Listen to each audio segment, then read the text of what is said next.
There's nothing. Only warm primordial blackness. You're conscious ferments in it. No larger than a single grain of malt. You don't have to do anything anymore. Ever. Never, ever. Never, ever, ever, baby. An inordinate amount of time passes. It is utterly void of struggle. No ex-wives are contained within it.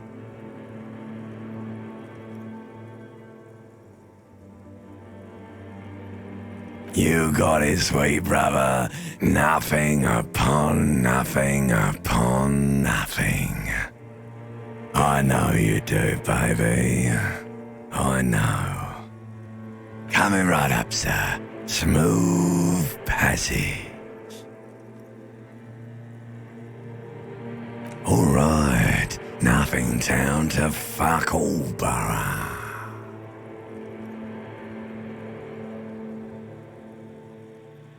Not you. Your days of giving a shit and being that type of animal are over. The song of death is sweet and endless. But what is this? Somewhere in the sore, bloated man meet around you. A sensation.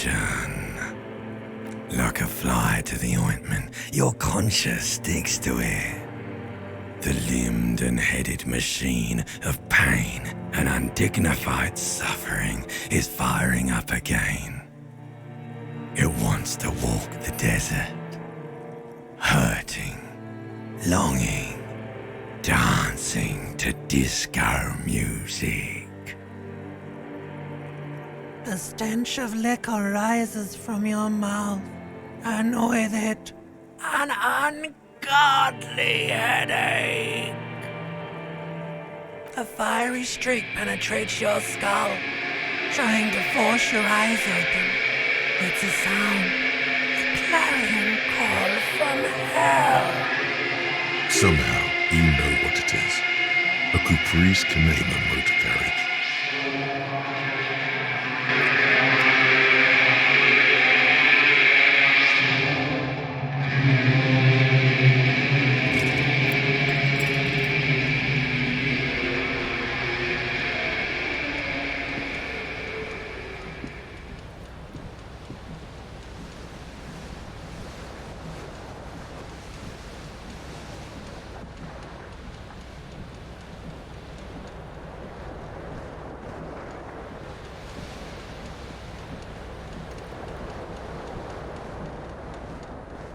This fan has two chain pull switches. One ends in a tiny fan, the other in a light bulb. A truly horrific necktie has somehow attached itself to one of the blades.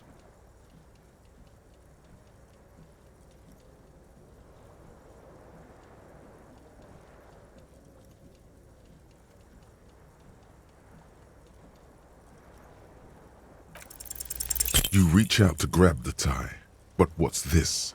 Diffuse, radiating chest pain. Doom comes over you. This is bad. Feels like sharp stones grinding in your chest and keeping you from moving. For quite a long time. Still ongoing. Now is a good time to start worrying. Finally, the pressure recedes. You find yourself covered in cold sweat and trying not to move, hoping it will keep you from dying. The blades come squeaking to a halt. It should be easier to reach the tie now.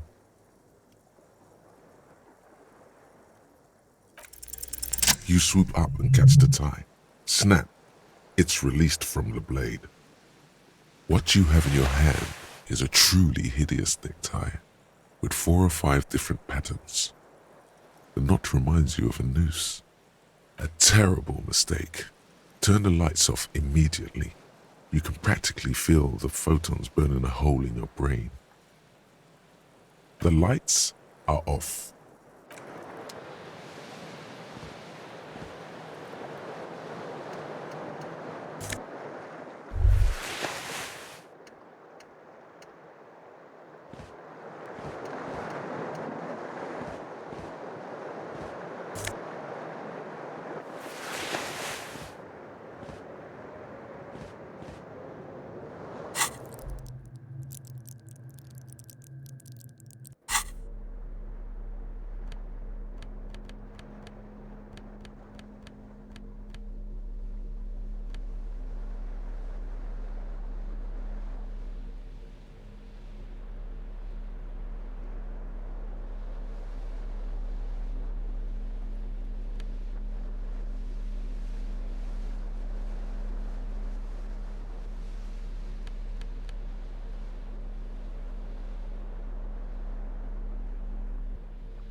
You hear a jingle. Keys are clinking in the pocket of your flare-cut pants. It says whirling in rags on the aluminium keyring. There is a single key on the ring. The number 1 is etched on it. It should open the door.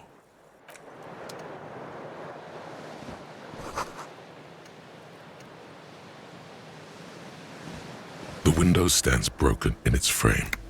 Cold wind blows in. The shards face outward. Whatever broke this window came from the inside. A fine web of scarring covers the back of your right hand, but none of it is recent. More likely a projectile than a held object. There are no fragments on the floor from pulling a tool back in after impact. It is too large for a bullet, yet too small for a piece of furniture. You're looking for something heavy and larger than your fist. Like the green shoe that's on the hat rack in the corner, which, coincidentally, is missing its friend.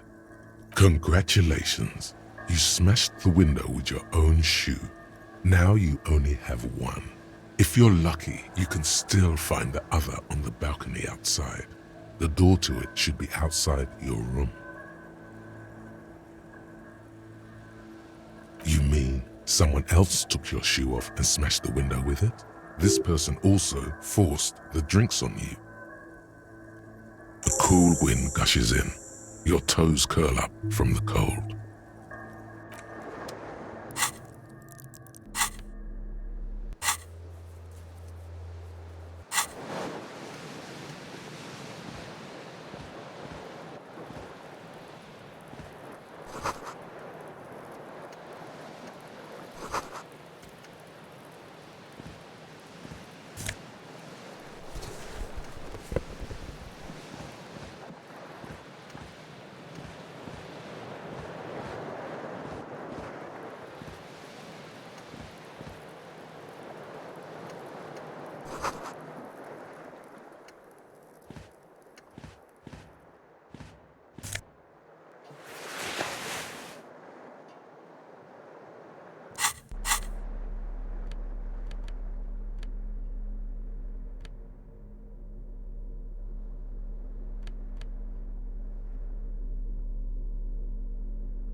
A mirror hangs above a bent and broken sink. In a fierce discharge of masculine energy, someone has ripped half the faucet off. Was this not the same Elo that founds empires and lays waste to cities, virile, uncaring towards the little things? Probably not, no. Hot water sprays from the faucet's base, and steam covers the mirror. You cannot see yourself. Just a vague impression of a man. Suddenly, you realize you have no memory of the face that awaits you there, underneath the soft vapor. Really, all recollection of the person you are, the people in your life, and even the world you're in has drowned in a sea of blood alcohol. This was no mere night of drinking. It was a deluge of world-ending proportions. As you slowly reach your hand towards the surface of the mirror. Abort. You clearly have not thought this through. You won't like what you see there, and you will never unbecome it.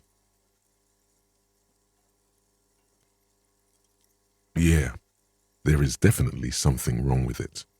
Where to even begin? There is the bloatedness, then the swollenness. It's like there's an upholstery of alcohol underneath your skin.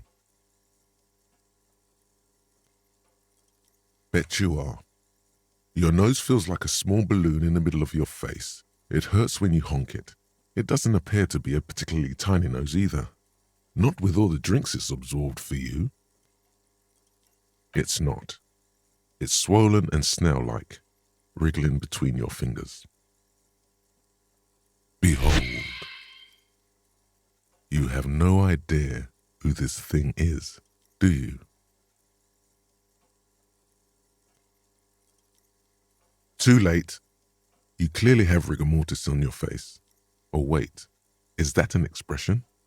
Are you trying to make an expression with that face? Why? Please stop. It's horrible. You're scaring yourself. Oh my God. You can't stop. It's like it's not even voluntary anymore. You have worn that grin into your face and now it won't come off. What does it even mean? What is the emotion you're trying to convey?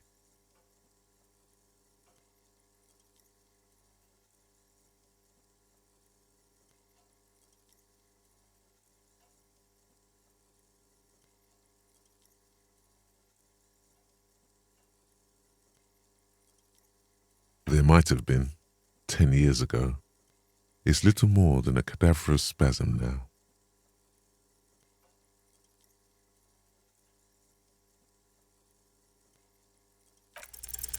It belongs in the new, the third decade of the current century. Enough time had passed from the failure of the revolution that, for a fleeting moment, free market economy seemed like the ultimate, uncontested way of life for our species. Things were good. It was smooth sailing. People made gold and champagne-tinted interiors and facades to suit the times, calling this the new style. But more importantly, disco happened. For Revachol, your city, that meant only one thing. Guillaume le Million. If it doesn't rhyme, you're not pronouncing it right. Out of the dazzling swirl of disco music, in an open-air boîte de nuit somewhere in Revachol West, Guillaume's blonde mane appeared on the screen. He sang some bullshit. Then he made the expression.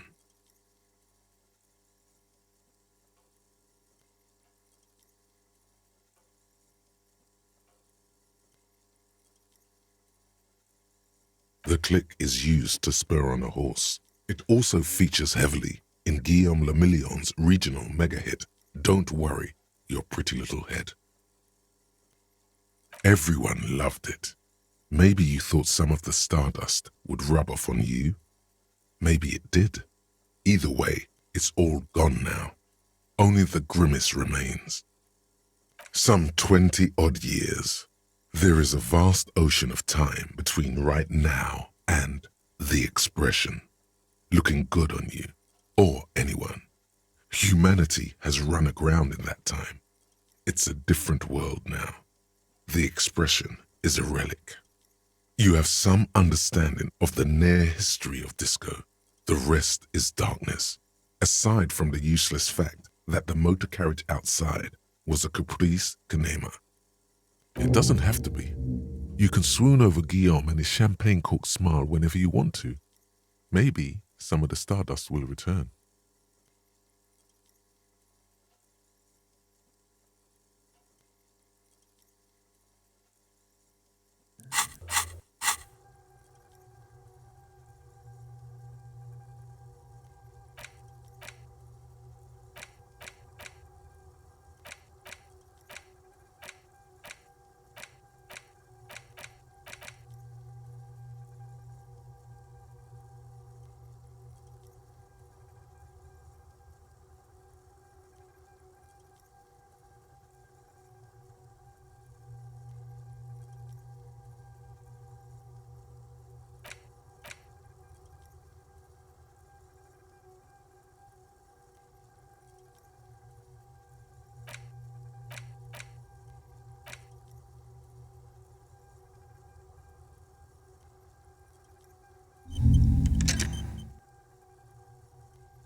officer.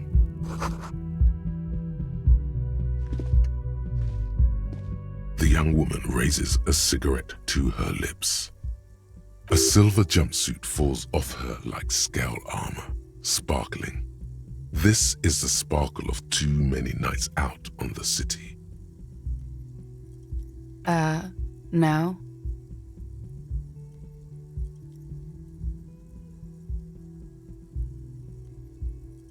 Because you're a police officer, sir.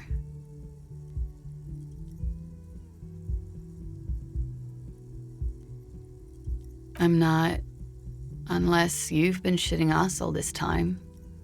You've been here for 3 days, on official police business, no less. Couldn't say. In truth, so far, mostly drinking.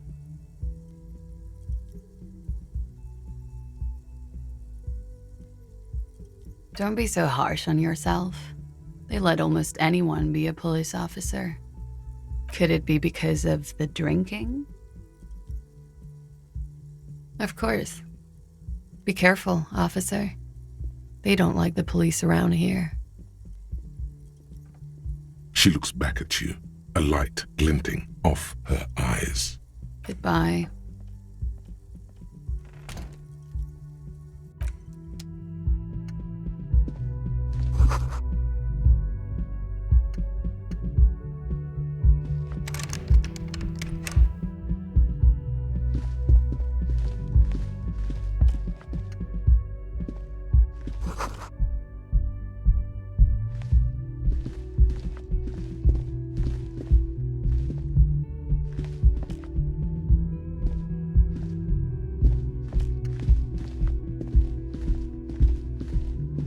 The door is closed. There is no answer. You hear the shower being turned on.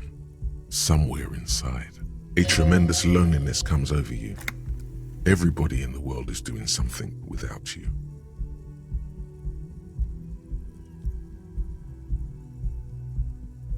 The door is closed.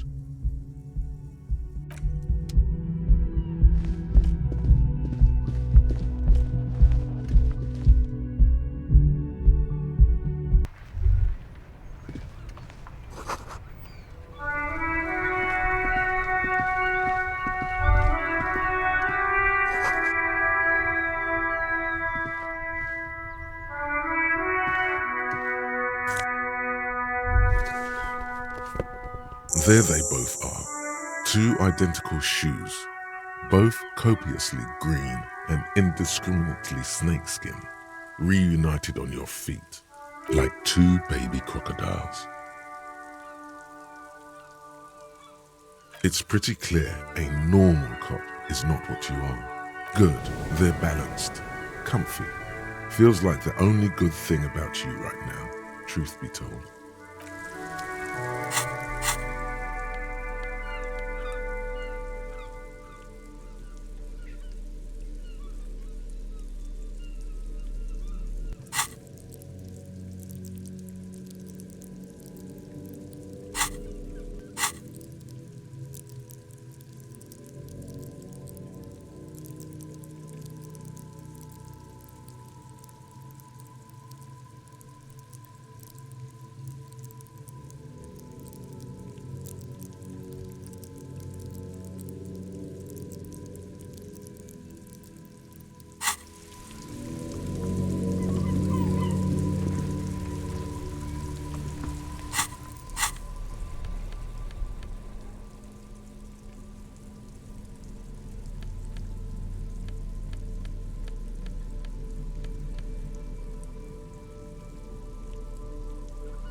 The door is closed.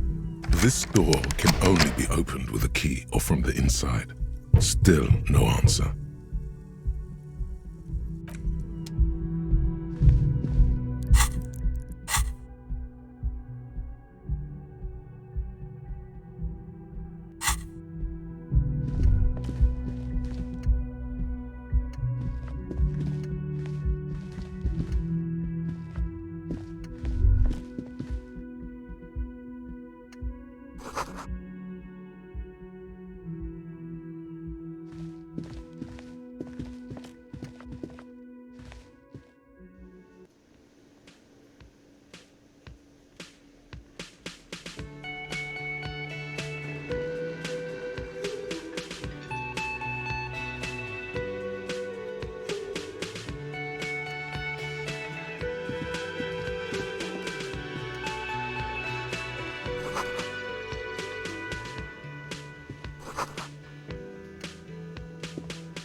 You should totally sing karaoke here, the first chance you get. Your emotions need to be expressed. People need to know your vast, oceanic soul.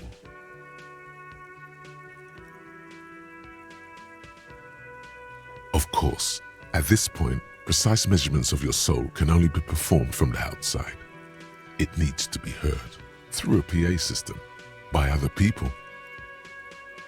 You have not yet stumbled on the right lamentation, but it's out there.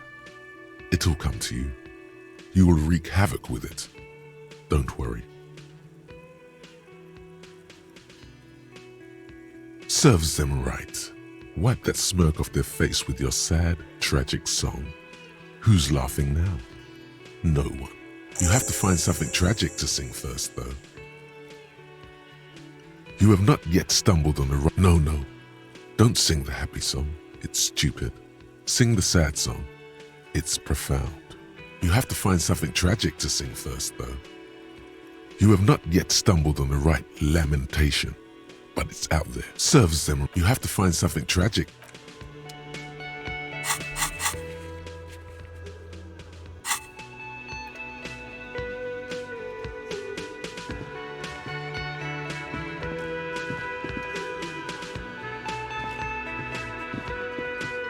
A man in his late 20s stands behind the counter, inspecting a stuffed seabird.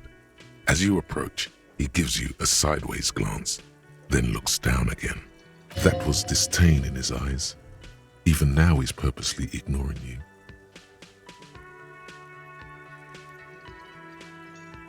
A competent work of taxidermy. The white and brown seabird lies among piles of coasters and drying mugs. One of its wings broken. The man is trying to mend it. Looks like the bird was ripped off the shield that was used to mount it, most likely on a wall. This is the Great Skua. The seabird is the symbol for the discovery of the Insulindian Isola, the part of the world you are in right now. Something about it makes you feel bitter. Look, your buddy is over there.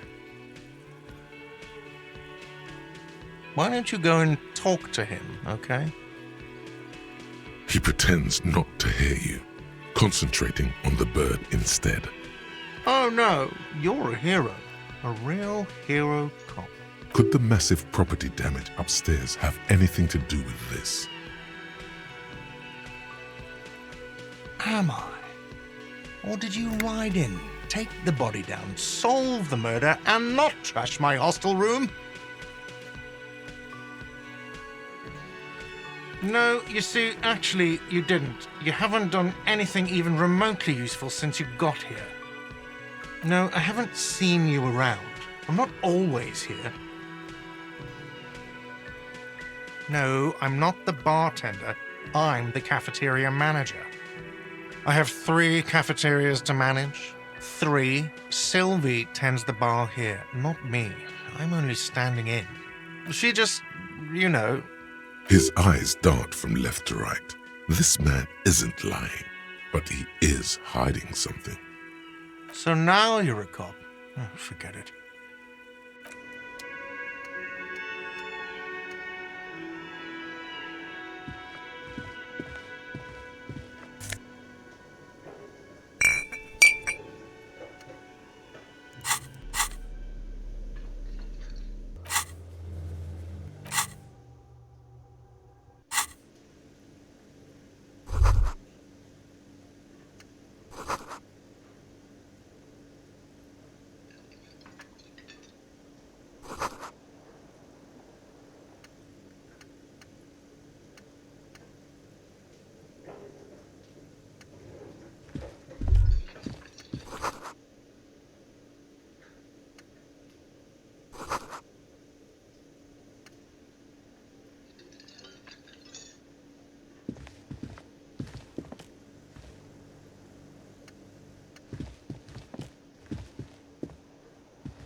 Hello, sweetie. You shouldn't keep your colleague waiting.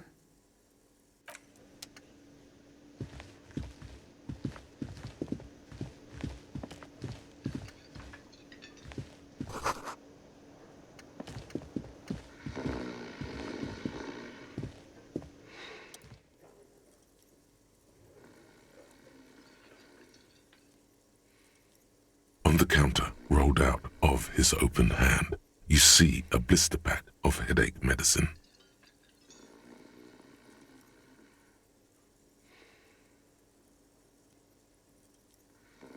The man does not mind.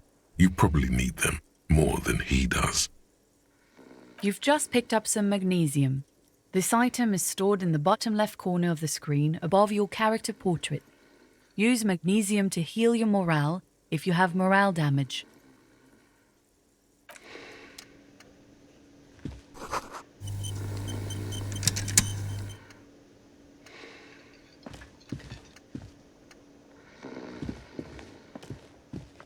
A bespectacled man in an orange bomber jacket is tapping his foot on the floor. Looks like he's waiting for someone. As you approach, he narrows his eyes and extends his hand in greeting. If an assault were launched on this building right now, if the windows came crashing down and the whole world descended upon you, this man would hurl himself in death's way to save you. You are sure of this, but why?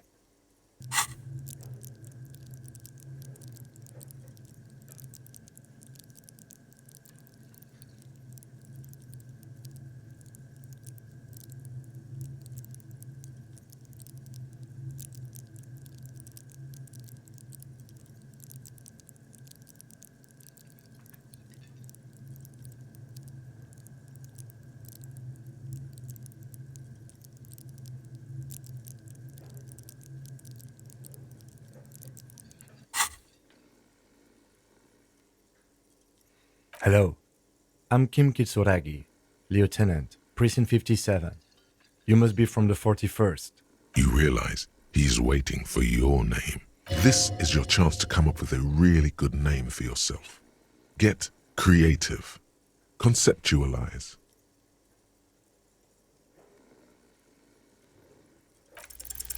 Raphael Ambrosius Cousteau.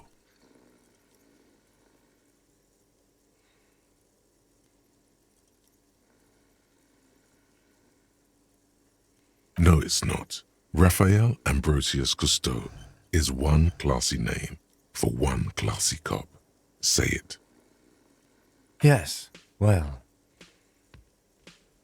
Not for a moment does he believe that's your real name. He casts it aside as an intradepartmental joke or a peculiarity he doesn't understand. it looks like we had a little scheduling error on Sunday. Saturday too, actually. Have you had time to talk to the manager here?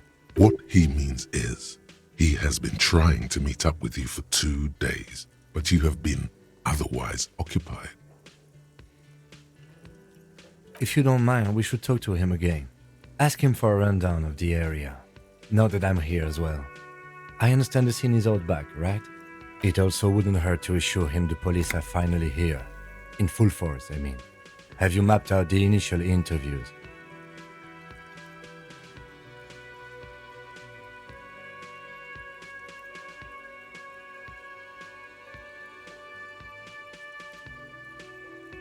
Good. But even if you haven't, we'll have time for that after we take a look at the coroner's case. Have you removed the dead body from the tree?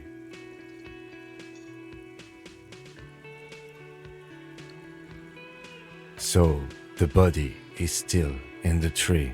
This is the first time you detect a weariness in the lieutenant's voice.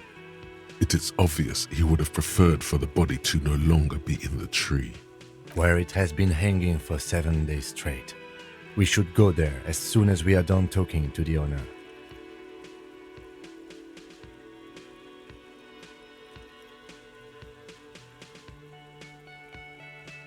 After you, officer. If you're about to embark on an investigation, shouldn't you have a badge? You mean you don't have a badge? Losing your identification card is a serious matter. My vehicle has a shortwave. You can use it to report your badge missing. I advise you to try to locate it as quickly as possible, but getting the body down should still take precedence.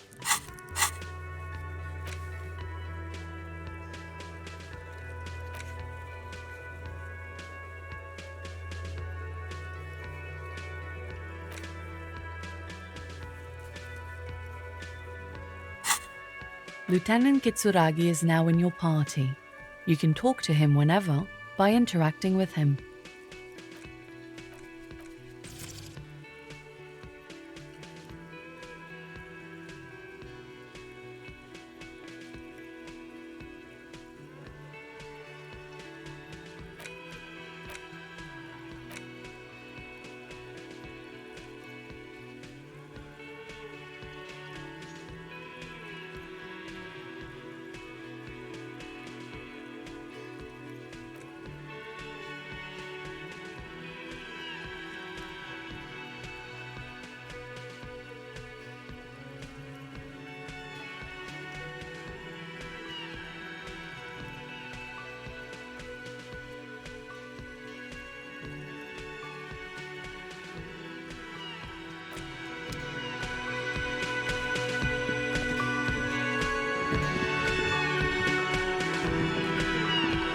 Yes? What do you want to know?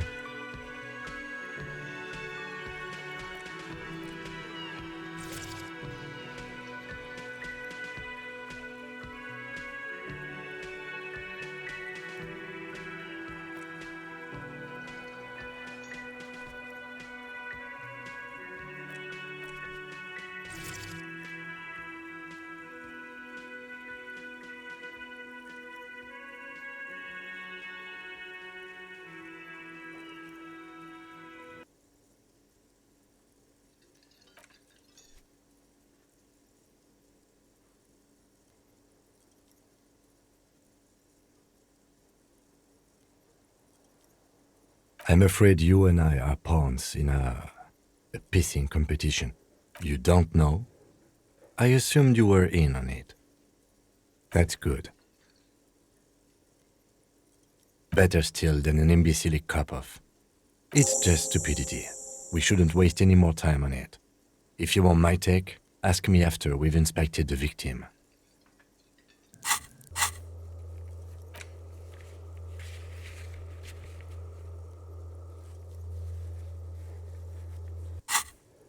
Was there anything else you wanted to know about the case? Maybe you can tell me what you do know to help me narrow it down a bit. Do you want me to brief you?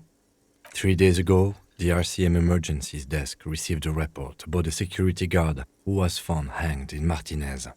An anonymous caller said there was a dead body behind the Whirling in Rags hostel cafeteria. The cadaver had been there for 4 days. No one had come to investigate. During that time, the victim had been stripped of his belongings. The caller did not identify him, but used the word lynching. There is an ongoing labor dispute between the local dock workers and the logistics company Wild Pines. I was told we should approach the death as part of this dispute. A security guard or worker of some sort hired by Wild Pines. This was just hearsay from Martinez, of course. We need to find out the truth. To find him or her is one of our tasks here.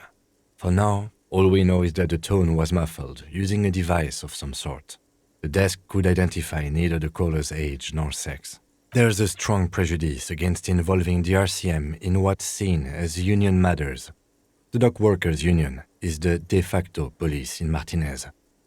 Now it appears they've started executing too. We cannot allow that. That's us, the Revachol Citizens Militia. We're the police in this city. The RCM, or the Revachol Citizen Militia, is the police force you and him are part of. A self-organized peace corps of the occupied city of Revachol. The RCM operates within a legal twilight, yet its authority is rarely questioned. It's super useful to know this. Just to be clear, we are police officers. It's our job to find the killer. That's the case. Uncover and arrest the killer. No, it's not a particularly mysterious case. The deceased is a security guard for a corporation involved in a labor dispute. It doesn't take a DeLorean polymath to put the pieces together. I just don't see the case getting more mysterious than that.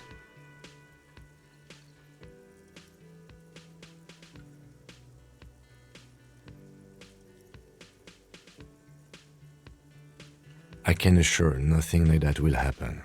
Do you know why not?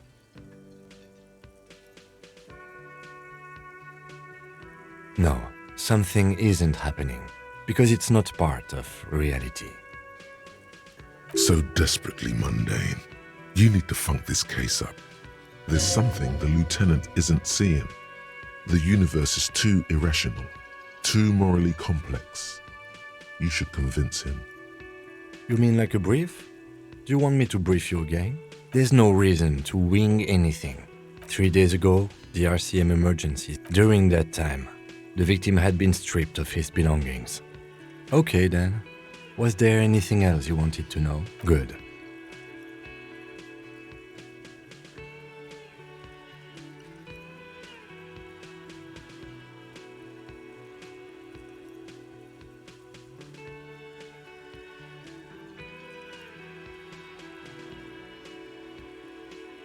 No response.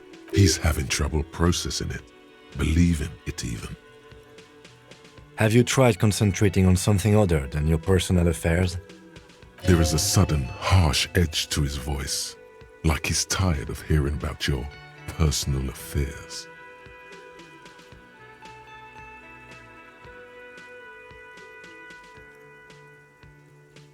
Fine.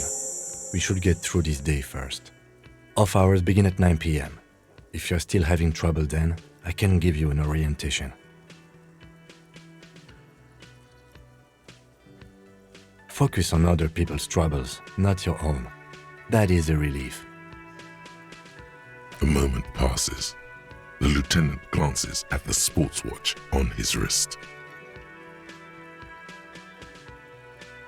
Me? I don't see how my life is pertinent to the investigation. That's a fair point. All right, for the good of the investigation, what do you want to know?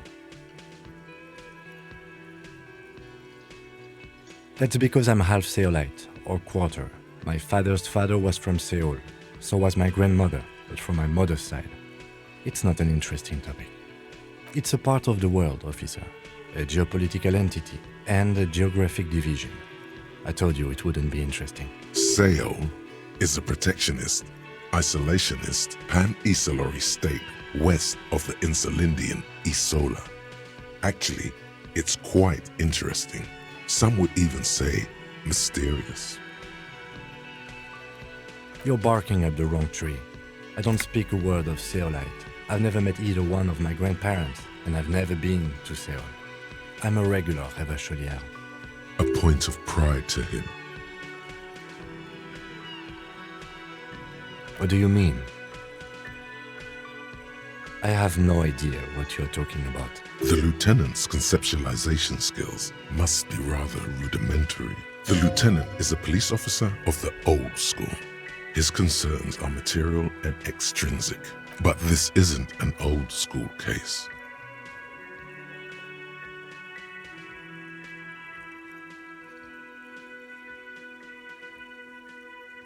I can't say that it does, no. When I need to think, I just use my notebook. The lieutenant produces his small blue notebook and idly thumbs through a few pages. We all have our different mediums. His is written. No. The lieutenant nods. That's correct. You feel a slight urge to put the lieutenant down for this, but you can't quite muster enough testosterone.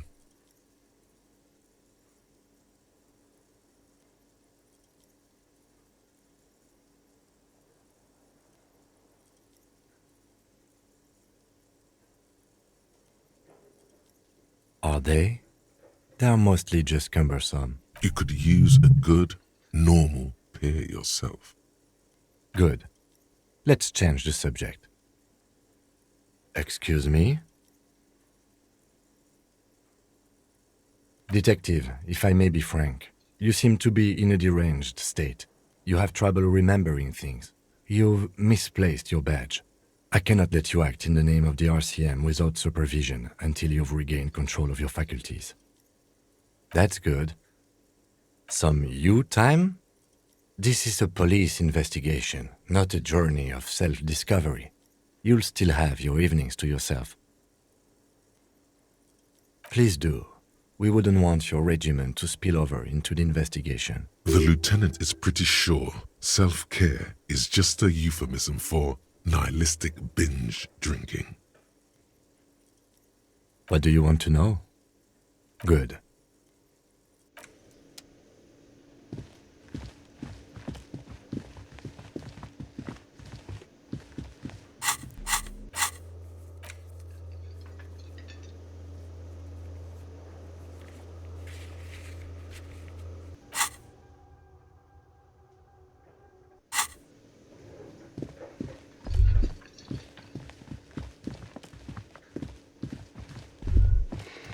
That sugary black rum stain on the counter makes you teary-eyed with joy.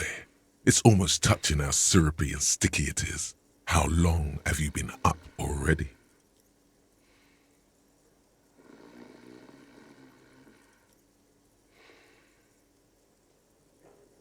Sweet Lord, a whole hour. And you haven't thought about rum and lemonade in all that time? You've truly extinguished all trace of yourself.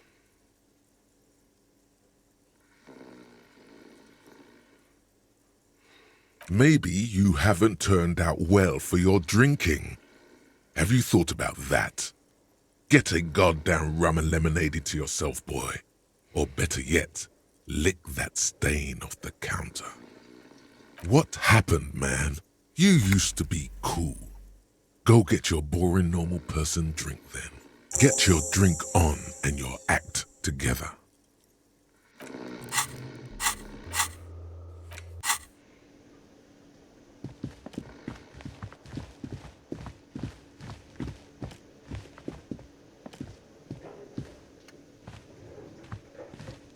The man with the unimpressive beard notices you approaching. He drops the ledger he was holding and turns to the lieutenant. Mr. Gart, right? You run this place. Yes. I am Kim Kitsuragi from Precinct 57. This is an inter-district investigation, so joining me from Precinct 41...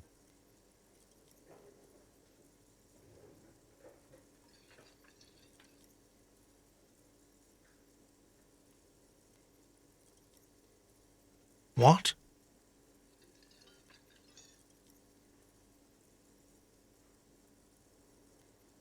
Right. Now, I know it took us a while to arrive at the scene. It also took you a while to call us and report the dead body. It was you who placed the call, yes? No, I only just got here. It was probably Sylvie who called you. She usually works the bar here. I'm only temporarily taking over her duties. Do you have her number? As a matter of fact, I do.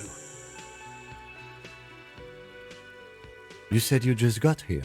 From where? Are you a local? What, of Martinez? No, I live in Jamrock. I only sometimes come here to keep an eye on the place. This is just one of the many, many cafeterias I manage. But you still know your way around, yes? In case we need directions. Yes, I know where some things are, but as I said, I don't live here. I just used to work here. And I'm not going to start working here again, if that's what you think. I didn't imply that. Detective. He probably means this is where you step in and ask your questions. His face expresses profound doubt in your having this. Ask him about the body's location before asking if he killed him. People give up information in the more innocuous questions, which you can later use in the more sinister ones, not vice versa.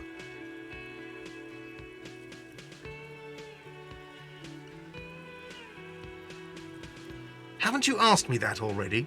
What is it with you and this woman? She has nothing to do with this. Okay, you got me. She went away because of the dead body out back. And because I asked for her number. That's why Sylvie went away. I hope you appreciate that.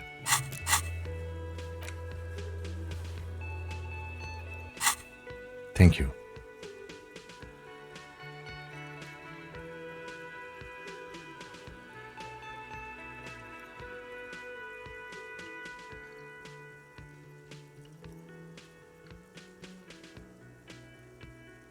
I asked an employee out. She didn't want to come, but felt obliged to. It was a bad idea. Now, what is so goddamn fascinating about that for you?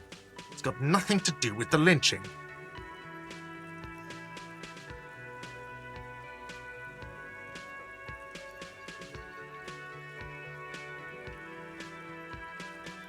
Good for you. Was there something else? I'd like to get back to what I was doing. Behind this building, there's a courtyard. They hoisted him up on a tree there. That's easy. See that door there? First you exit through that. Then to your right, you should see a big hole in the fence. A really big one. You can get to the courtyard through there. No need for the keys. The hole is big enough for the Franco-Nigerian cavalry to fit through. I don't know who killed him. I'm not the police. That's your job. This is it. He said they hoisted him up on a tree. Who is this they, if he doesn't know? Oh, people are saying it was the union dock workers, that it was a lynching. The locals, the customers, the people who eat here, a lot of dock workers eat here. Sylvie told me everyone knows the dock workers did it. Did the debarders themselves tell her this, or is it a rumor? I don't really know. You'll have to ask her. I would suppose it's because they have nothing better to do. You mean the strike? Yes, the strike. The man they hanged was a security guard for the harbour company, I hear. A mercenary. The unionistas probably thought they'd send a message. What are you, crazy? Of course I didn't kill him. The lieutenant turns the page in the little notebook he's been scribbling in. Let's go. Not so fast. You owe me 130 real. Oh, excuse me. You owe me 130 real. The IIR, or Inter-Isolary Real, is the global reserve currency. Whatever part of the world you're in right now, it's safe to assume he means you owe him some money. Wow, you're a genius. Yes, that's right, money. You owe this establishment 130 real. Let's see. 3 nights at a tariff of 20 real comes to 60 real. Then there's the window you annihilated. The hole in the window was the first thing I saw when I came to work. So don't try to tell me you didn't. That will be 40 real in damages. Another thing you've annihilated is half the bar. You've run a tab of 30 real. Actually, more, but we'll round it down to 30 for your hard work maintaining the stability and order of Revachol. That's 60 plus 40 plus 30 equals 130 real. And yes, real is still money. What are you, a philosopher? Money is what grown-up people use to pay for things. Things like this hostel room or 8 bottles of potent blend and 9 packs of Royal Extra. We use it for everything, really.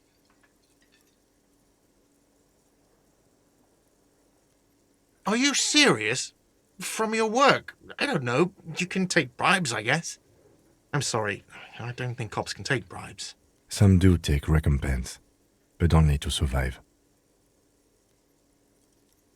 For survival, to pay me. Unless you want to become a hobo. Do you want to become a hobo? There's nowhere else to stay in Martinez, and it's a cold spring outside. Money doesn't make you happy, but it lets you be unhappy for a while longer. If you run out of money, you die. It's like that for all of us. Me too. That's why I need you to pay me. I'm not an asshole. Yes, it is.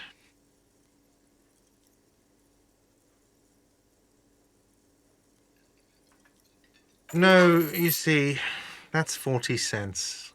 Cents are a form of currency 100 times smaller than the real. I'm not even going to take this. Come back when you have 130 real. The cafeteria manager stands silently, looking at the coppers on the counter before him. Isn't it evil? The order of magnitude between what is asked of a person and what they have?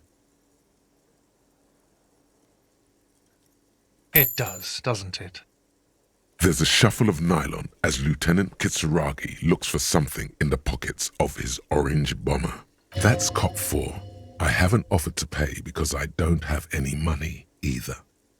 I'm sorry, but he has to pay. I can't let him stay here any longer if he doesn't.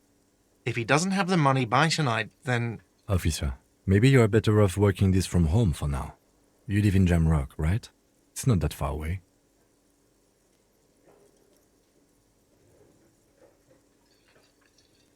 Officer, you really need to take this up with your station.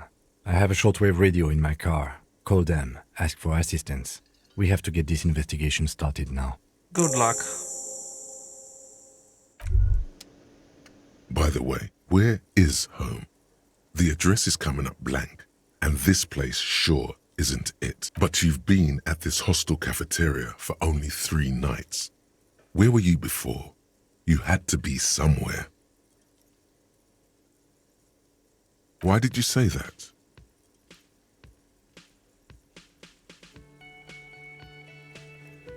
No. But isn't that an expression, not a place? A saying. Up on Marvel Hill, a great high place. One that is impossible to climb back to. That doesn't sound like somewhere you can stay if you run out of money.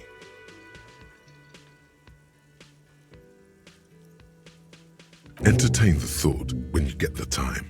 Maybe being a hobo and a cop has its advantages.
The worker isn't. Perhaps he's on his way to where you just came from, into the primordial darkness.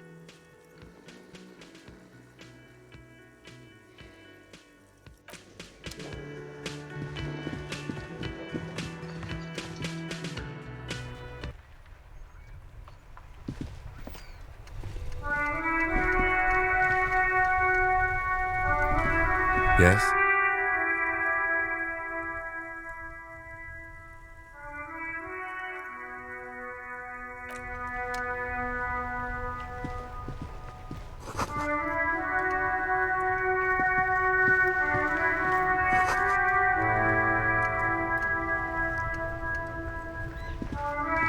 The RCM in Martinez. What can I help you with? We don't see a lot of police around here, that's all. Of course. What can I help you with? Excuse me? She's uncomfortable. Maybe you should drop this line of questioning.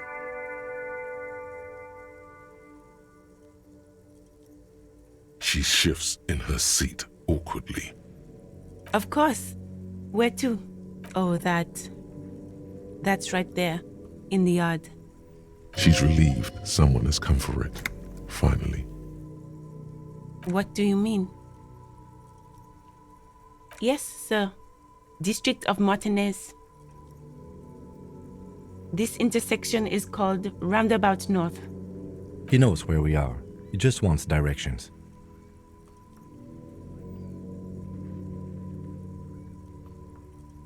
The harbor gates? Some kind of commotion, I think. I don't follow the local politics. A fleet store too.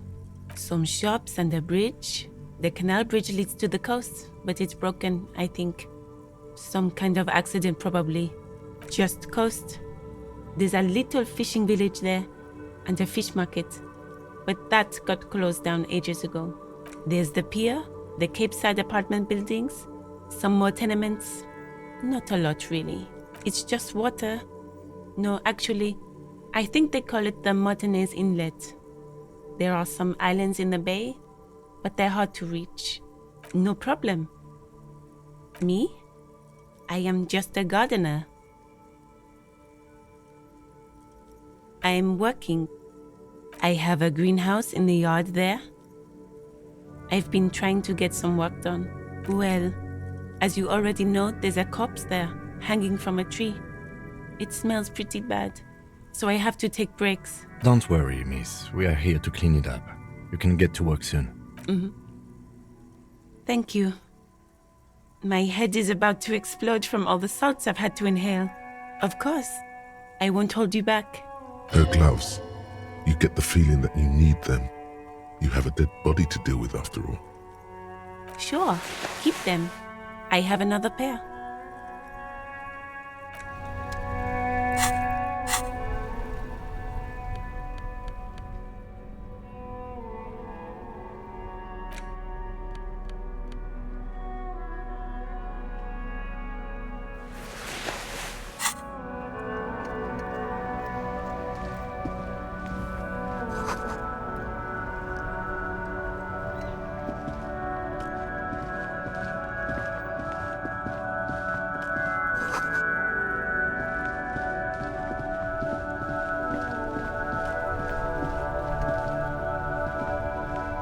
Before you stands a motor carriage.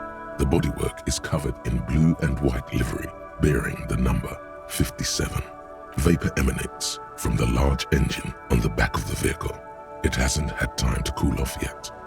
This must be the infernal machine that tore you from oblivion. The Caprice Kinema motor carriage. In the cabin, you are welcomed by a set of steering levers, a radio microphone on a hook, a pull-out toolbox under the seat, and the soft glow of the fuel preheater gauge. The frequency tableau lights up, and a green button labeled Prime Line glows like a feline eye. And then you hear something. The soft purr of electrical kittens, radio waves cast far and wide over the metropolis. A woman's voice greets you through the static. This is Precinct 57. Hello, Lieutenant. How may I assist you? Hello, Alice. Please assist our colleague from the 41st precinct here. I'm putting him on.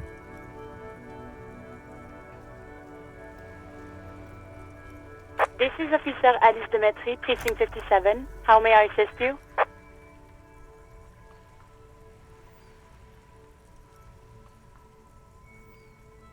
Just a second, officer. 10-2, 10-5. This is 41st. Come in. Over.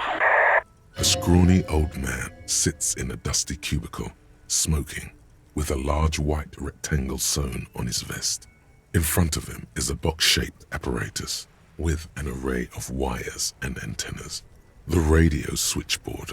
The man uses relay code. You got this. You're a cop, and cops know relay code. 10-4, message received. 10-5, relay message. What's your status? Over. 10-18, state your message, sir.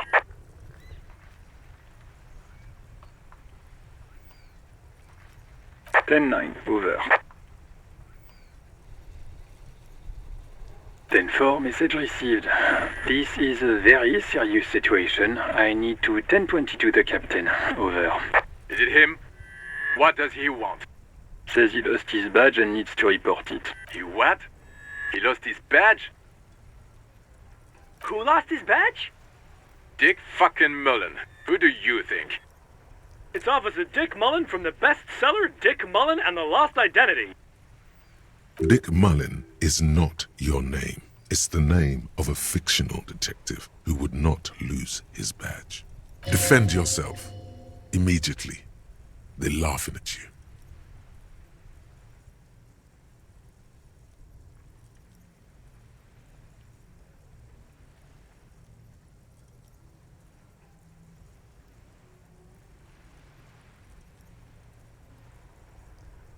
He says this has probably happened to other policemen before him and laughs sarcastically. Oh goddamn it! Is he fucking kidding? The whole station's gonna be dicked for this. Satellite Officer Vikmar is wondering if you might be joking and adds that this tarnishes the reputation of the entire station. Over. Mullen dicked us. 10-4, I hear you, officer. I'm just going to make a note here that you are in pursuit of your misplaced badge. Over. Fuck me. Mac, come here. You've got to hear this. Dick Mullen lost his badge. What's going on? Super Cop here lost his badge. He lost his what now? His badge. He lost his goddamn fucking badge. 10-9, come again. I didn't get that. Over. New heights even for Captain Sober. Ask him. Ask him if he's lost his gun too. Sergeant Orson wants to know if you lost your gun too. Over. Check your pockets. Check your... Holy fuck. You don't know where it is, do you? Okay, it's gone. Your gun is most definitely gone. 10-9, come in, officer. Did you get my question? We were wondering about your gun. Over. Lying over the phone? It's easy. Just say it like it's the truth. And then it becomes it. He says he didn't. Thank God for that. That would have been a nightmare. I don't even want to imagine the poor prick who has to relay that kind of news to the captain. Losing his badge is bad enough. Tell him to find it, and fast. We can't have some gangbanger running around with it. We're all glad to hear you've not lost your gun, officer. You need further assistance? Over. 10-4, I hear you. I don't have the authority to grant your request, but... What does he want now? He's asking for money. Is he fucking kidding? I don't think he is. Don't give that asshole anything. He's just gonna drink it all. Alright, that's a negative on the additional funds, sir. Over.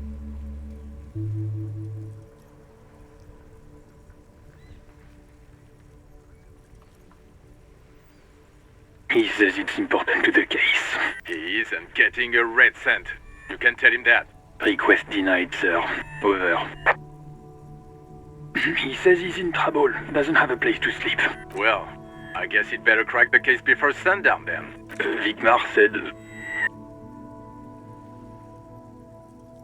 Anything else, sir? Over. Okay, 10-4, sir. I hear you. Relay your question. Over. Wait. Before you say anything stupid, think it through.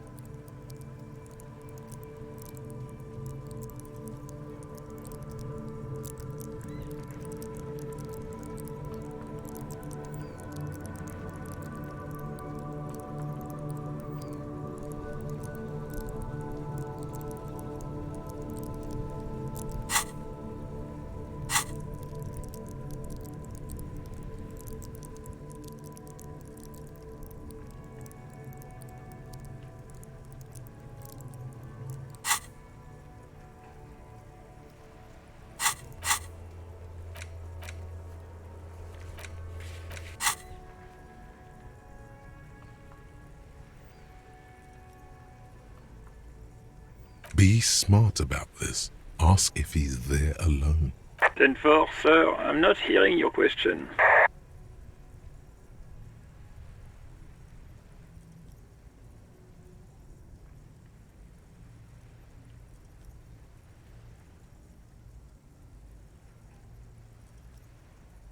That's a negative, sir. I got 10-12 visitors present here. Over.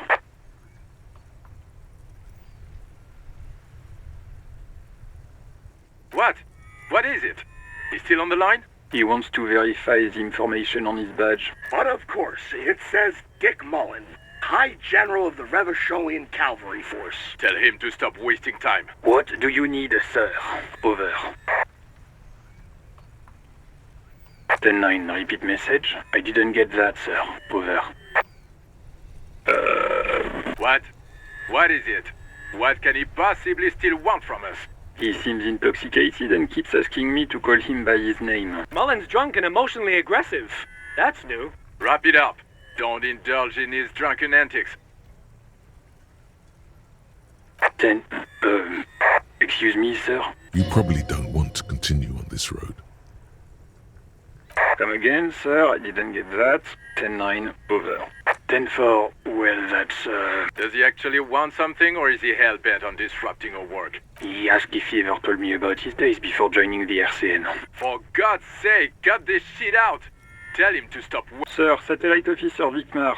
So, was there anything else? 10-4. Hold up, Jules. He doesn't fucking know where he lives? Did I hear that right? Seems like it, sir. No, fuck him. Don't tell him. Sorry, sir. Anything more I can do for you? Understood, sir. Over.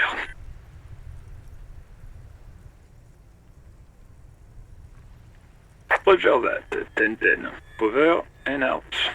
This is Precinct 57. How may I assist you? Of course. What is the number, officer? Yes, hold on. Her number is 005 1944 298. Received. Hold on, officer.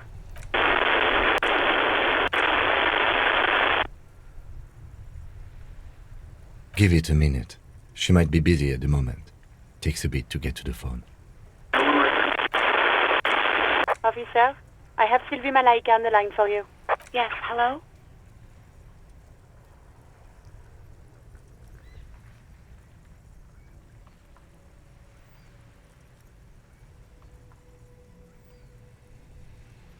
Oh, right.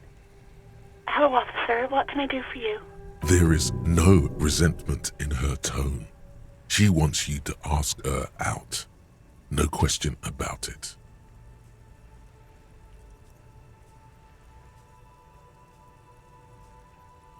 No, absolutely not.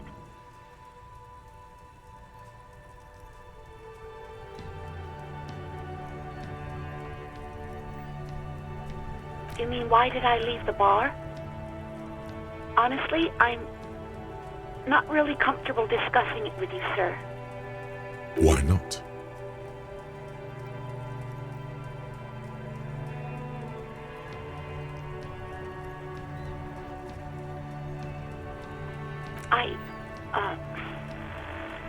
Let's just say I left because I needed to get away from someone. What? No, why would you even think that?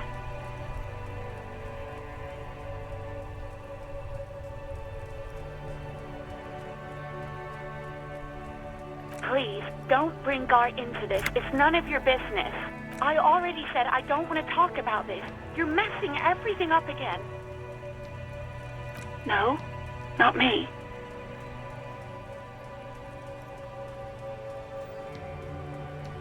No, sorry. I don't. Not a lot of people have phones around here. Copper thieves take the wires. People don't have the money to have the cables put in again. They use the Union's phone, or the one on the coast. So the Union has a phone, and there's one further down the coast. Got it. It was someone else. We'll find them sooner or later, officer. It just might take a while. What? Of course it bothered me. But I thought the Union already knew about the courts.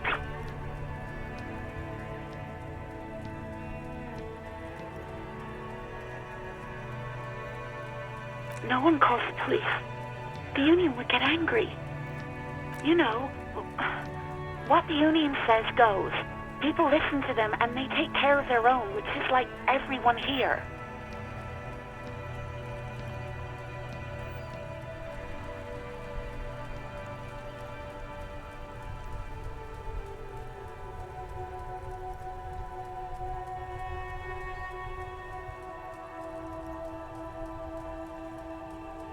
Legally, no. In reality, yes. Martinez is de facto policed by the Dock Workers Union.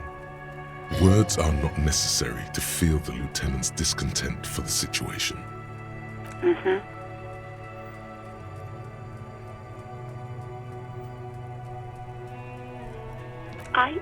I didn't want to get in trouble with the others. Push her further. Show her the error of her ways.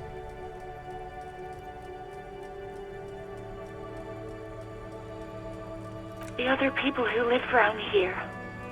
Local people, I didn't want trouble. You don't live here. You don't understand. Squealing is frowned upon here. Everything is dealt with, well, by the union, internally. Please, I just didn't want any trouble.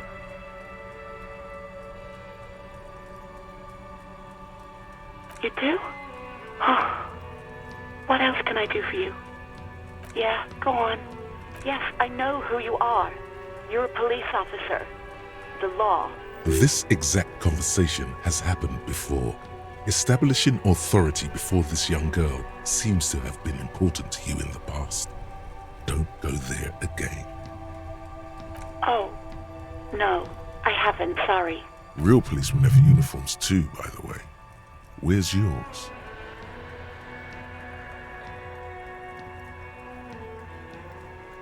He's in plain clothes, voluntarily. It's different from not knowing where your uniform is. There are officers who wear the signature Perseus black uniforms to the highest ranks in the RCM and end up buried in them as well. Others do it more casually. Looks like you're one of them. Please, no. Not this again. Everyone saw your cool gun, detective. You were trying to impress some people with it. Everyone was eating, and you were waving it around in everyone's face, begging them to describe it. You said it calms you, and then you started making suicide jokes. It got pretty graphic. Oh, those again. I have been trying to wean you off them. You know, when you put your gun, your actual gun, on your temple and pretend to shoot your brains out, off of that, people don't like that. I remember this. You were screaming things like, "My brains are all over the wall, painting them red. I won't be seeing it, 'cause these are my brains. I can't see without my brains." Very nice visuals there.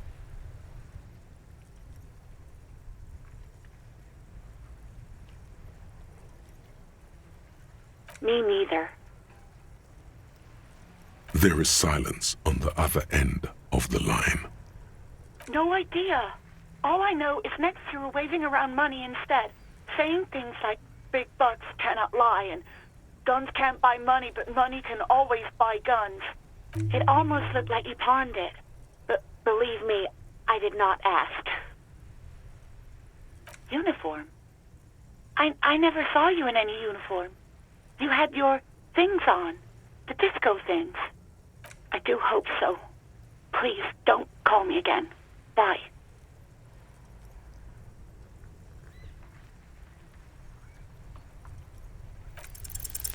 Yes, you have obviously done something to upset her at the Whirling in Rags, when she was still working there.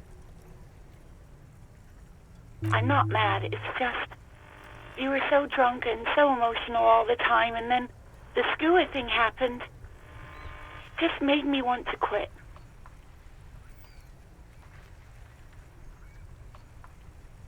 Yes, obviously. You were the worst client I've ever seen. And I have seen so many assholes in this place. I've had sailors fighting, union guys grabbing my ass, kids stealing booze. Once a guy was glued to the karaoke machine every night for 2 months. But you, well, you were worse than all of them. Honestly, you were getting borderline aggressive. Even about little things like not turning down the volume at 3 a.m. I even liked one of those songs you kept listening to on repeat.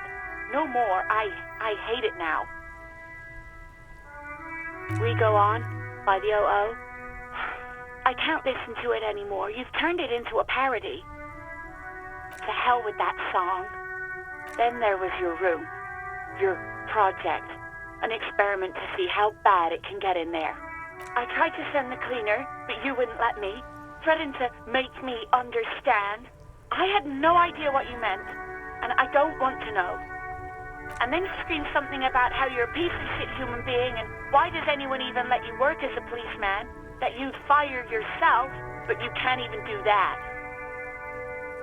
And then I had to deal with your toilet, the one you clogged with police documents, causing water damage downstairs in the kitchen. I won't even mention you waving your gun around, harassing customers, threatening to sing karaoke, threatening to kill yourself. The ones I had to wrench out of your toilet. Damn it, I don't remember what I did to your damn papers. I don't remember every little thing I do. Especially when there's a hurricane loose. It's your fault for losing them, not mine.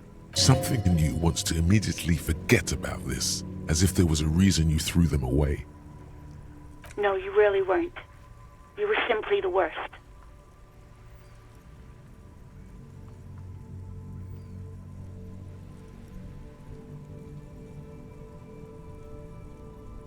God, I knew I shouldn't have brought it up.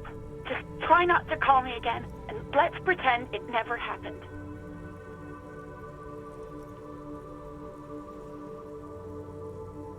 Wait, really? No, this is absolutely not true. I like Guard. I really do. No, I was actually flattered. I've always liked him. It was just bad timing. With the corpse and all that. There's a pause. You can almost see her on the other side. The telephone cord coiled around her index. I didn't know what to say to him later. Then you came and destroyed the place. So I left without explaining. I should have told him maybe. Okay, but please don't mess it up. Please don't take out your gun or something. All sorts of things. From disco, rock too. So much disco and rock. Which one would that be? Sad? I think the one you mean is the smallest church in Saint-Saëns. Butchered that right up. Interesting. You still have to find it, however. The stuffed bird, the great Stua. You threw it against the wall while screaming, "Fuck that bird," and laughing like a maniac. I think you said it had been giving you shit ever since you got there.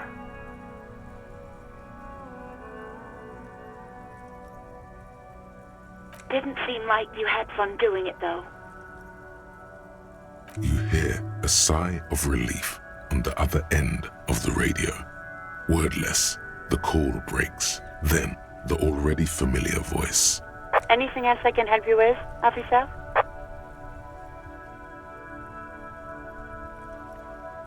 '57's over and out. In the cabin, you see a set of steering levers. A metallic drawer slides out from under the seat and clicks into place. The tools inside are neatly organized. Take what you need, officer. It's going to be a long case. I'm not protective of my tools, like some men are. He's clearly a little protective of his tools. But what can you do? Work is work. The pry bar feels nice and cold in your hand, heavier than you'd think, useful for opening all sorts of doors and lids.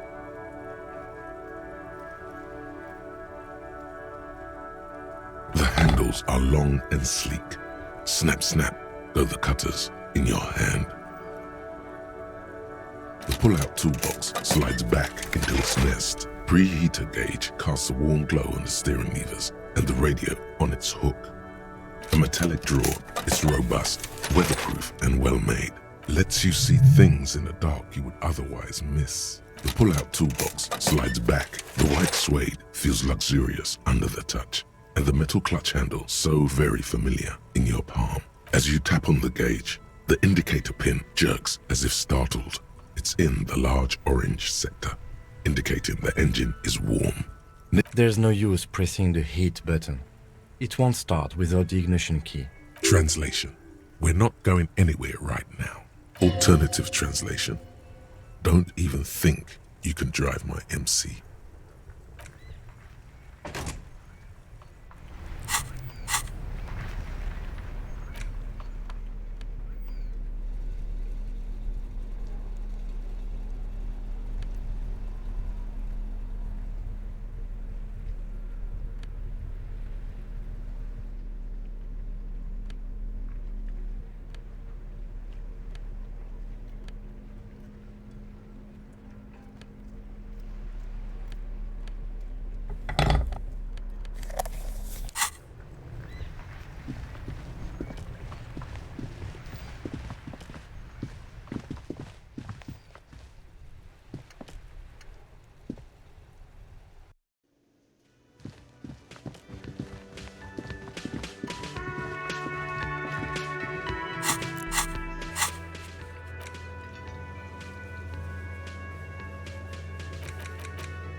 can I help you? Do I have a shaker in my hand? Is this a shaker? It's not a shaker. It's nothing. He's holding nothing. It is but an imitation. Am I wearing a little bow tie? Am I wearing a bow tie and doing this? Am I smiling? Do you see me smiling and shaking my little shaker? No. Do you know why? That's right, I'm the cafeteria manager. Play it calm. This man needs to understand you need a drink to help the community deal with police stuff.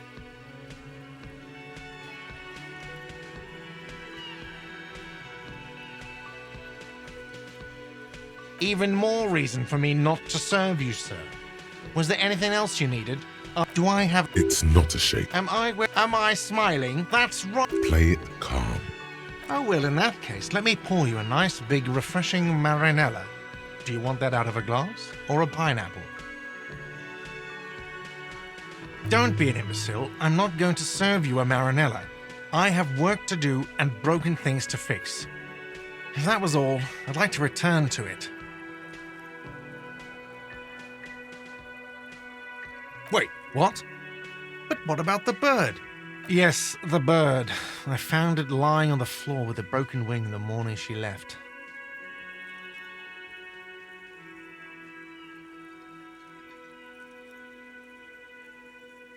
You broke the skewer! I assure you it was him. Why on earth did you have to break the skewer?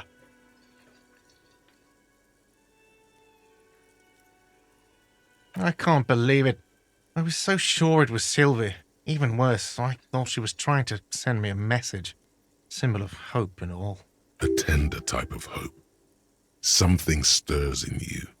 Perhaps this is why you broke it. All right. Did she say anything else? About me, you know? Did she say anything about me? Really? I should give her a call then. Thanks, I guess. Was there anything else you wanted, or... Do I have a shake? It's not a shaker. Am I smiling? That's... Play it calm. This... Like what? What thing? Yes, not the whole damn union, thank God. Just the nastiest and loudest faction. They come here in the evenings. Dumb, unruly types. Think they're big shit. But they're good customers. They place big orders and always pay on time. We should find out who this Lord faction is, occupying the booth. Loudness means talkative, and we need info. We don't. We have to wait. They'll show up sooner or later. Men get hungry, even striking men. If not today, then they'll be here tomorrow. There are these things called days. You sleep between them. He's saying they'll come after you've slept. Just making clear you got that. What are you, a cook now? That's none of your business. He wasn't pan-fried, he was lynched. What could the kitchen possibly have to do with... Fine, okay. The kitchen is closed until 1 p.m. because the cook is working. You can snoop around after that. What? By the way, you should come back to this thing-based questionnaire if you see anything interesting in the whirling later. Absolutely. Absolutely. In the question. First we find a sad banger. Then we sing this place to shit. Your body is ready, sire. Yes, have you got it? A lot. A lot. Like what?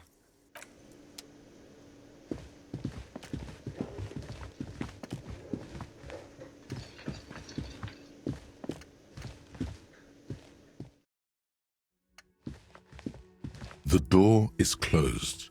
Still nothing. The lieutenant gives you a quick glance. This door can only be opened with a key or from...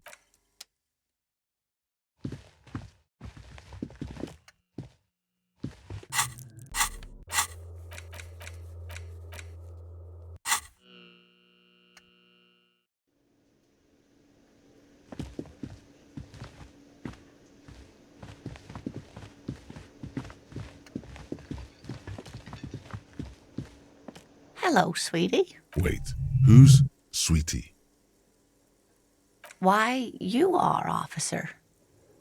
You're a handsome man, officer, with your mustache and your chiseled jaw and that silly dimple on your chin.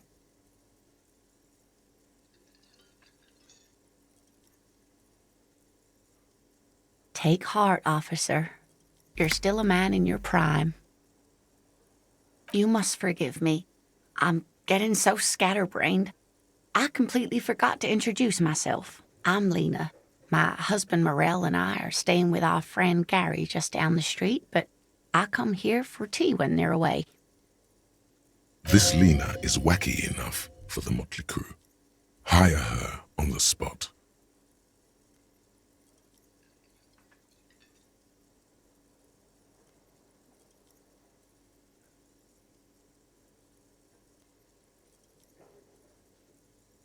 Whatever do you mean?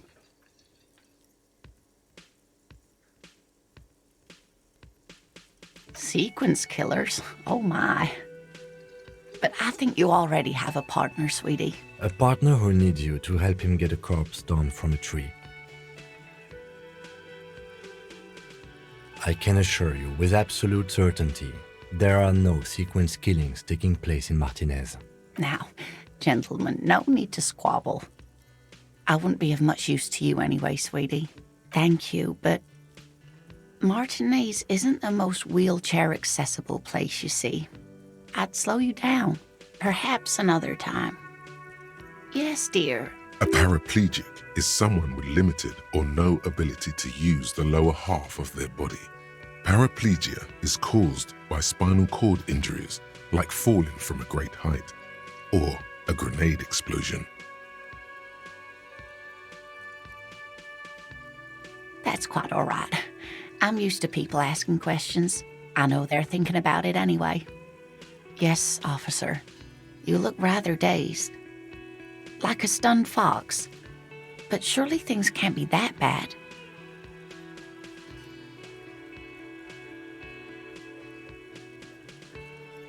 Oh my.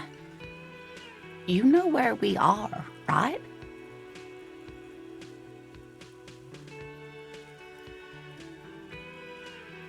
That's right. And where is the Whirling in Rags cafeteria itself located? Yes, indeed. We are in the fine city of Revachol. How would I even begin to tell you? Revachol is the most beautiful city in the world. We're fortunate to be here, you and I. I haven't seen very many other cities personally, but everyone says so. Revachol is a rare jewel. This city used to rule the world, though it has seen better days. Speaking of history, you know what year it is, yes? That's right, dear. How splendid. Here, take this pen. Knowledge should always be rewarded. Her relief is palpable. She was getting pretty worried about you there, but now she relaxes her shoulders. I can tell that this is taxing for you, so I'll just ask one more question. What regime are we living under? What mode of government?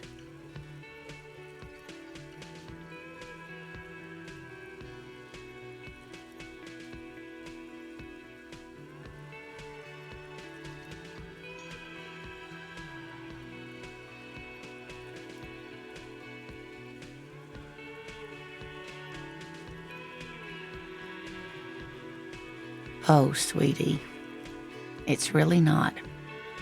There used to be people who thought that way, other people who wanted those things, but they all went extinct. Revachol is a zone of control led by an alliance of foreign powers called the Coalition. We have almost no government of our own, and certainly no dictatorship of the proletariat. But they still have cops. Oh dear. And you were doing so well. There aren't any cops in Revachol, not in the traditional sense. The status of law enforcement has been a complicated matter since the revolution. But we should stop for today, sweetie. You look like you need a break. Besides, I'm not the best person to explain the big things to anyone. She's scared now. She's realized you really are brain damaged. A defeat, I'm afraid. The people of this archipelago tried to build something new, something different. The rest of the world didn't like it, so they came and ended it. This was 42 years ago. It has something to do with everything. You were doing quite well up until the end there. It does look like you're having trouble remembering things. History and places. Remembering reality in a word. A sigh. The lieutenant buries his nose in his notebook.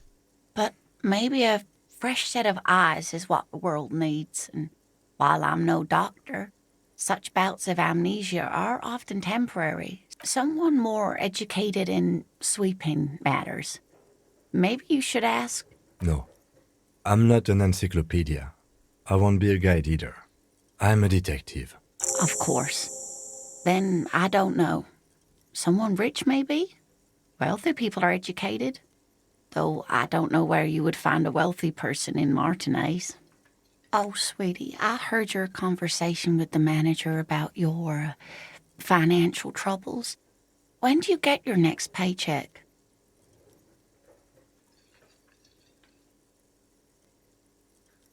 You must be joking. Although our pay does sometimes feel like a joke. It's not easy to assert your right to a decent living wage when you don't have a strong union behind you. Maybe you should talk to Everard, the union leader. Interesting idea. This Everard sounds powerful. Maybe you can wrangle some coins out of his pocket.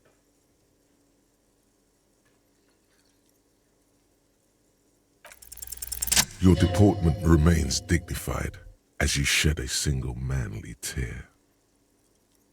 Sweetie, I only have a few cents on me, but I could give you this to pawn. Just to tide you over. Wonderful. He has a pin. The pin is round and slightly tarnished. 3 sailboats in bas-relief with the sun hovering over the water behind them. A chipped green banner at the bottom reads, San Baptiste, Summer 31, Dinghy Races.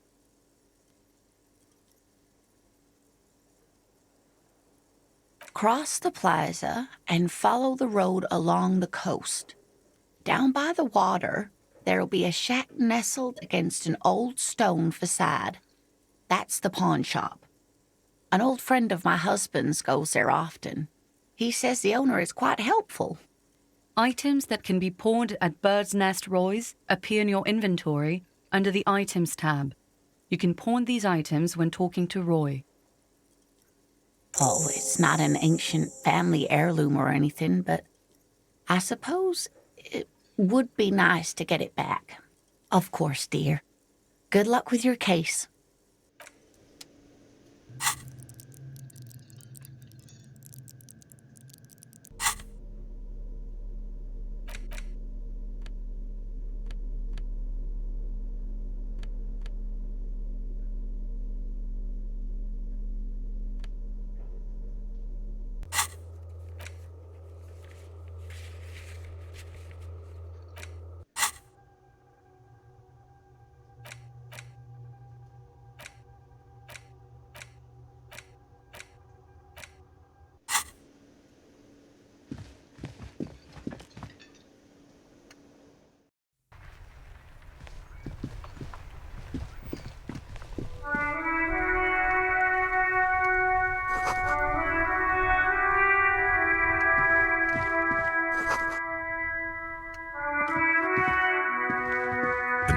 Call box with a matrix of push buttons lists all the companies in the East Delta Commerce Center.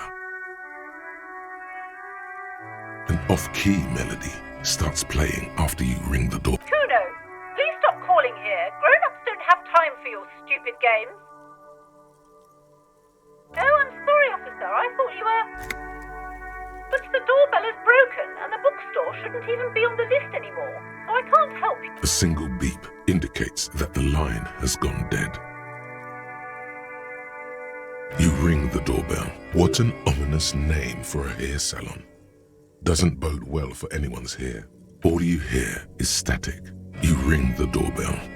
You wait for a minute or two, but all you get from the call box looks like someone has melted half the plastic. You hear static from the intercom speaker. It sounds as... Yes, hello. This is Tricentennial Electric.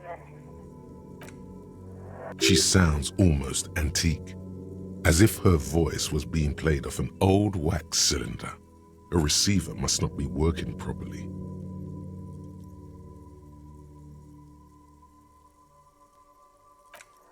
The lieutenant exchanges a look with you. It's you. My God. I didn't think I would hear your voice. It's a woman, and she knows you. Your heart beats faster.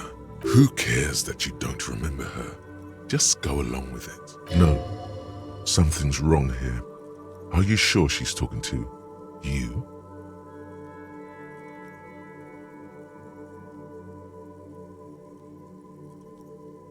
Michelle, just please. Why did you even call? I don't understand. You've been gone for months. I thought you didn't care. Ever since I came to work here, it's been different. As if my mind's been wiped clean. A spot of static overrides her words. When she speaks again, it sounds like she's submerged. It's so nice. It's so nice to be able to finally forget. She sounds like she's about to cry. She doesn't answer. Silence. The only thing you can hear now is static and waves washing ashore on the bay. Another seagull passes by. I don't know what happened either. We should probably stop playing with this thing. You press the number sign on the keypad that terminates the call. 12 name cards on the call box read.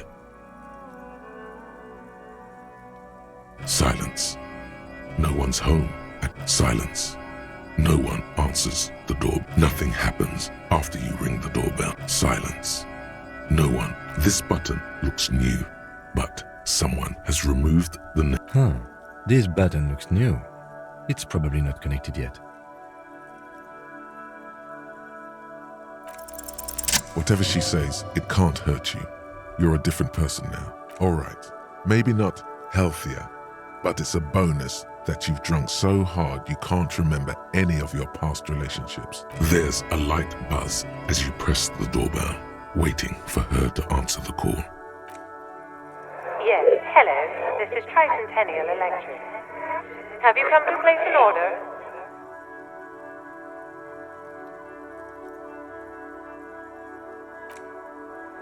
My God. Here come the bad vibes again. Relax.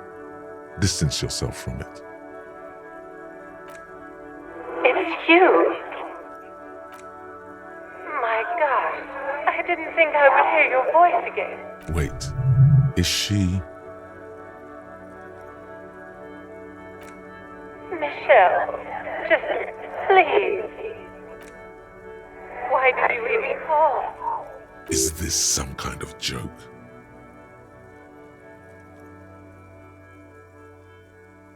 The voice from the intercom doesn't answer, but you can hear her breathing.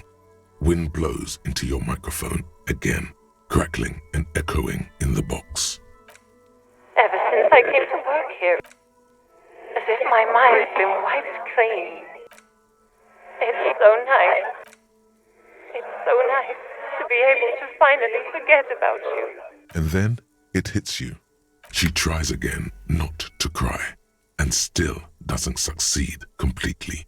Her quiet sobs sound old and distant, as if her voice is being played off a wax cylinder.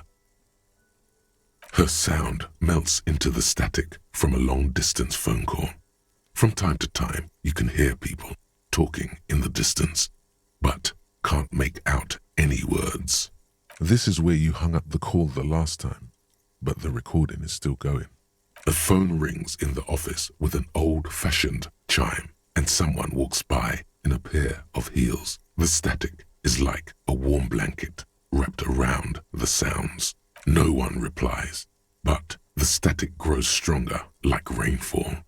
Then a female voice speaks out, completely different from the one before. Glorious and total somehow. Crawling inside your head. Her words are too cold to comprehend. She smells of sodium lights and rain streaks on car windows. Eyes like pilot lights watch your shape in dark hallways. Guttering. So...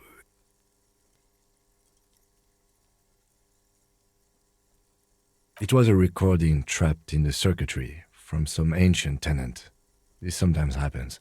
Shall we conclude here? We have other mysteries to solve. I don't have time to explain it to you right now. Don't take this the wrong way, but during our short stint working together, something weird is almost always happening to you. That is true.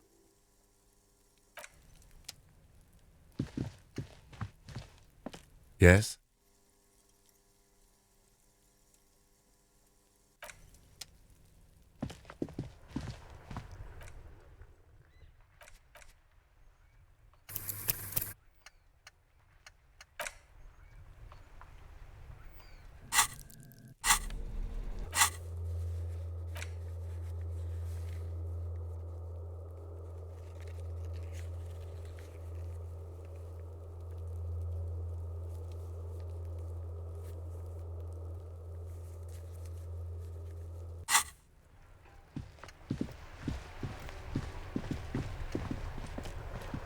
This Post Lavatorie mail collection box has been heavily vandalized with graffito. A closer inspection reveals 2 bullet holes in the front.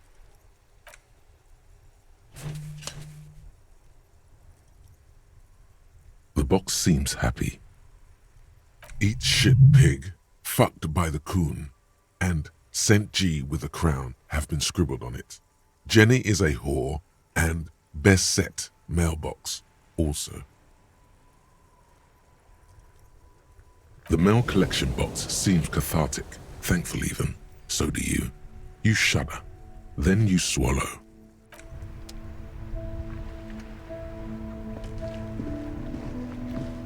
The worn and beaten wooden planks of the bench do not look overly comforting. We can sit on benches after we've solved the murder. You can revisit the bench if you ever need to pass the time when Lieutenant Kitsuragi is gone.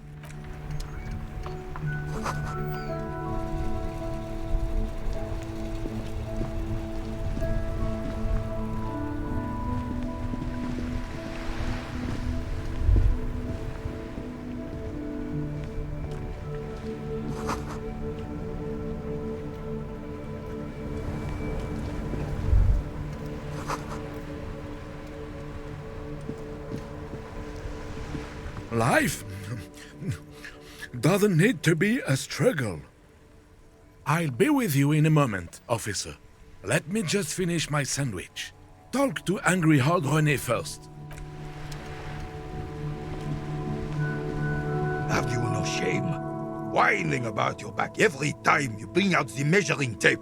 René, you're a man with a fork in a world of soup. Please, let's just try to enjoy the game, all right? I'm trying to, but you keep breaking my concentration. You're old. I can see that. We're both old. Now stop grabbing your ass like it's a girl. These manly men are playing balls. This is a ball game. Grab a ball and play it. Don't ask questions. Shoot first. Ask questions never. No, you got this. There's the ball. You're the game.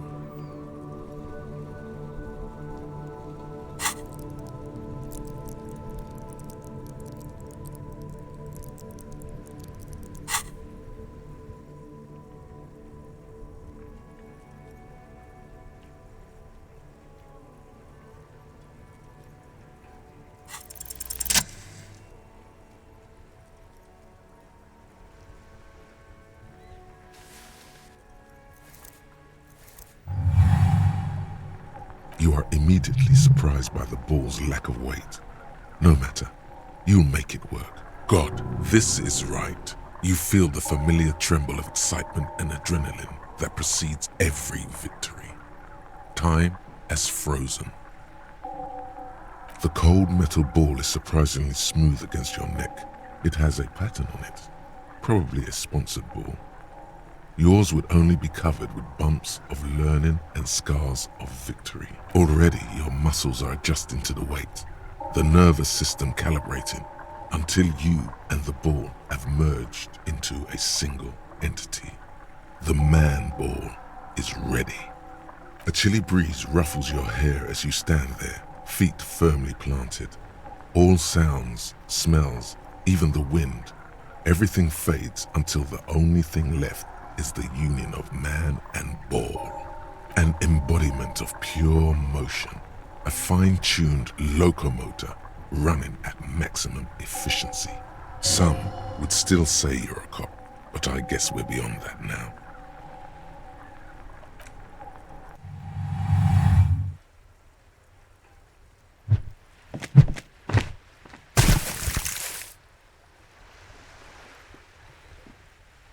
Merde! Bordel de merde! A whorehouse of shit? It wasn't whorehouse of shit. The shot was at least 23 meters, probably 24, and then some.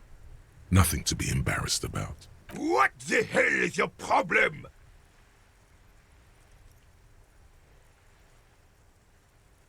You vandalized our game, son! We can't play pétanque with 5 bull!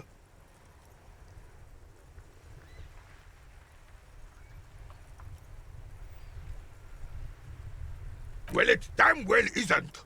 It's pétanque. You ruined a pétanque game. We want our bull back. Take it easy, René. This is just a misunderstanding, isn't it, officer? No harm done. Of course there's harm done, you orange slug. You owe us a goddamn bull. Good. Mistakes are forgiven when men at least try to right their wrongs. I believe you will try. Yes. Why did you come here? It's unlikely they know anything about the murder. Unfortunately, I don't. Unlike most of the locals, I have no qualms about assisting law enforcement. But this affair has passed me by completely. In Martinez, the union is the law. So can you really blame them? Cop is a pejorative term. I don't have a problem with policemen. On the contrary, I admire the effort to bring order to our streets. He doesn't know about the crime. Your time is better spent discussing politics. I'm confident they are indispensable in regard to all the paperwork and other administrative duties.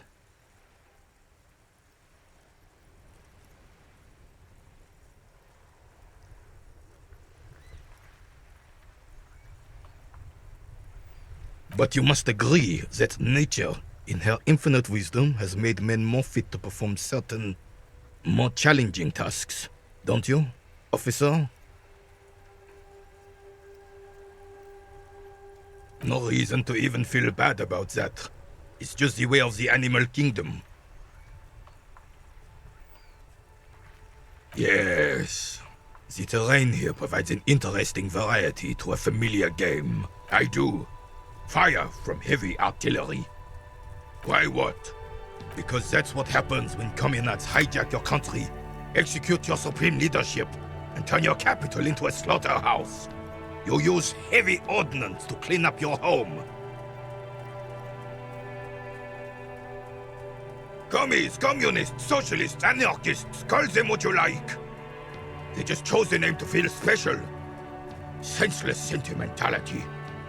Sadly, no. It was the foreigners who brought them to their knees. We fought valiantly. Too valiantly. So valiantly we got licked. Should have fought dirty, like they did with their suicide sex cult propaganda and mad anarchist women strapped to shrapnel bombs. We didn't though, and we lacked caliber. God bless him, but the suzerain's cannons simply weren't big enough. It was probably a bit more complicated than that. Because this place is a damn beachhead. And too often they come is up first. Yes, the military coordinated amphibious landing to take back Revachol. Martinez was used as one of the 3 footholds in Revachol during Operation Deathblow in 08. The other 2 are off in Stella Maris and the Delta.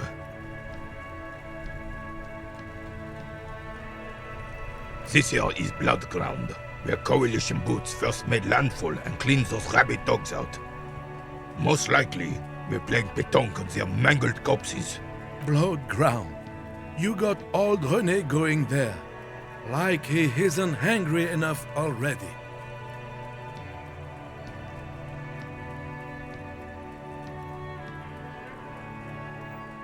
Damn right, son. They laid the fire of hell on this city before they stormed it. And it worked, too. The rest of the city got cleaned up, but Martinez they keep as a monument. And now the Union Socialists are practically running the place. Well, it's your own damn fault. You, we, the Coalition, Revachol, whoever you want to blame, never finished the job. Officially, the party never surrendered. Of course they still hold influence. You don't even begin to truly understand the players at the table, let alone the specific circumstances surrounding the... What do you think? Thinking men have opinions on these things. Present one.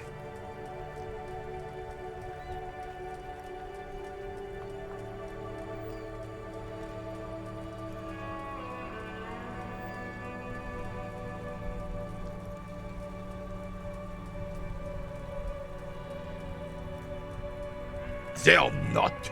And I'm sorry it had to be them. After 8 years of fighting those hyenas, boiling cats for food and drinking piss in the mountains, I would have preferred if the Right Honorable King Guillaume returned to Revachol, or even if that damn clan Frissel had risen from the grave and led us. Sadly, that was not the case. Instead, all that is just, holy, and beautiful in the world was wiped away, and now it's neon signs with toothpaste ads everywhere. Foreign influence peddling garbage and stupid music on the radio. This is just what the commies wanted. This was their plan all along. This is what they wanted to replace the role of the suzerain with. Damn Frissel. He was the king we couldn't protect. The Carabineers failed him, and the crown.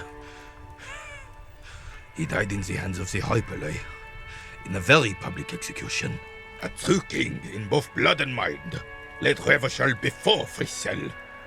He would have been better, but the damn commies drove him into exile. Some manner of self-deceit is present in his thinking.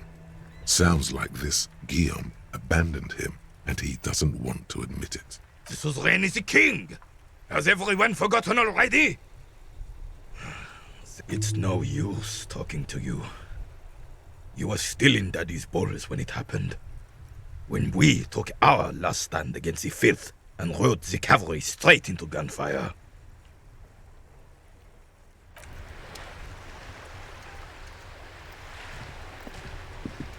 I have really outdone myself. Yes, that's what you need, Gaston. More padding on that fat arse of yours. I hope your heart gives out. René, it's a little pleasures. Life doesn't need to be a struggle. Hello, officer. How might I be of assistance on this fine day? Let me think. I heard someone was hanged and left on a tree for a week, but that's all I know, really.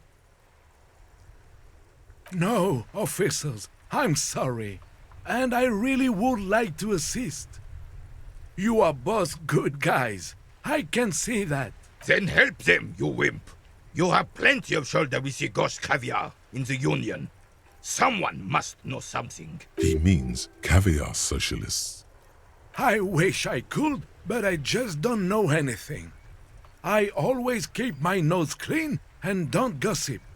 Everyone knows and respects that. Odd. He doesn't seem to be lying, but there's something off here. I'm not.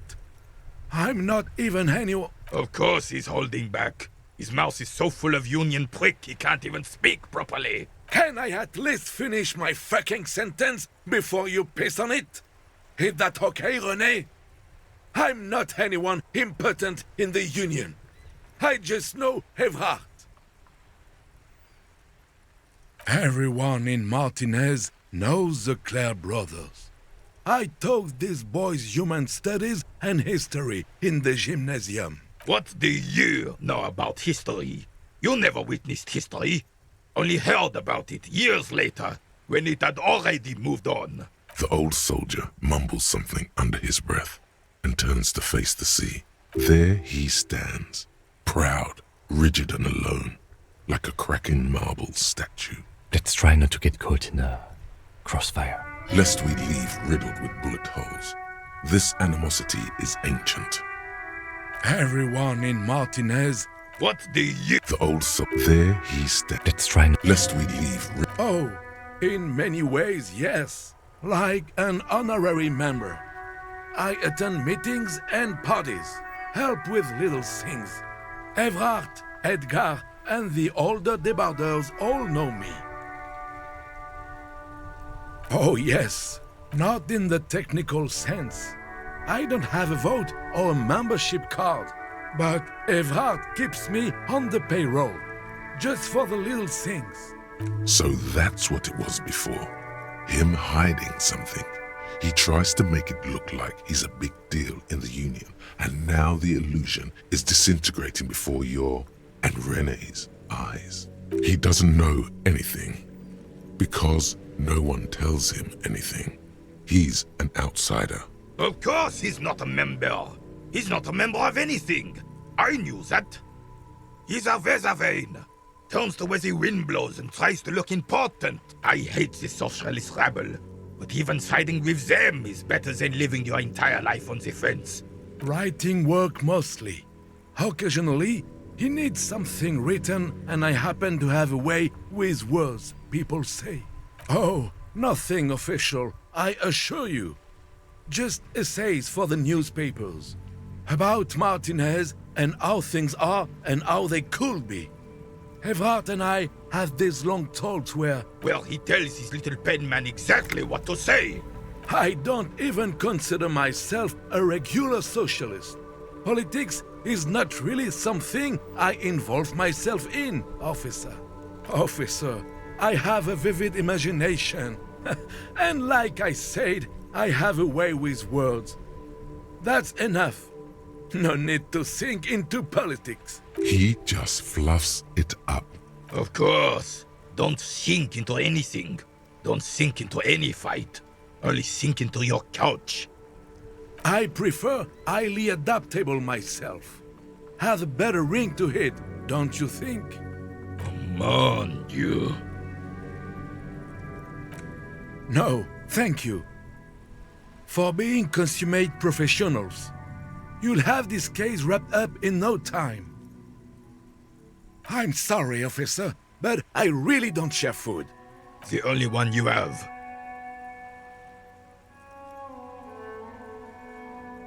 Oh, that's good. That's very good. You must have other business then?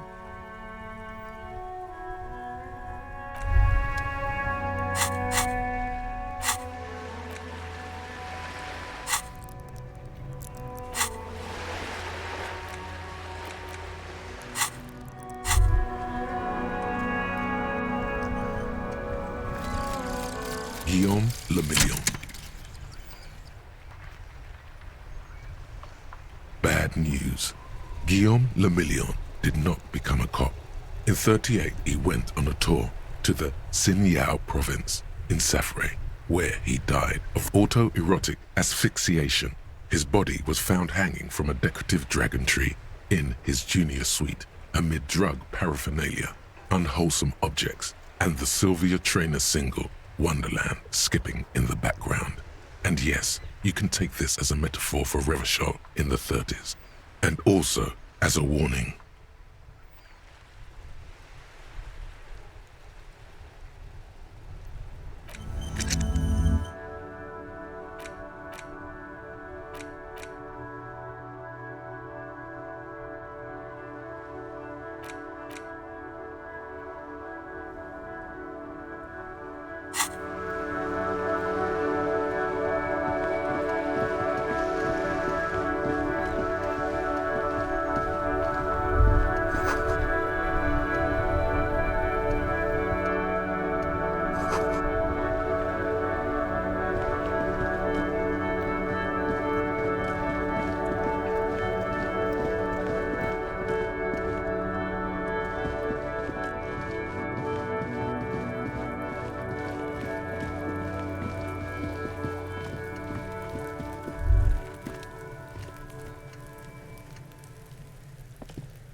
gander and a hunter and a gatherer.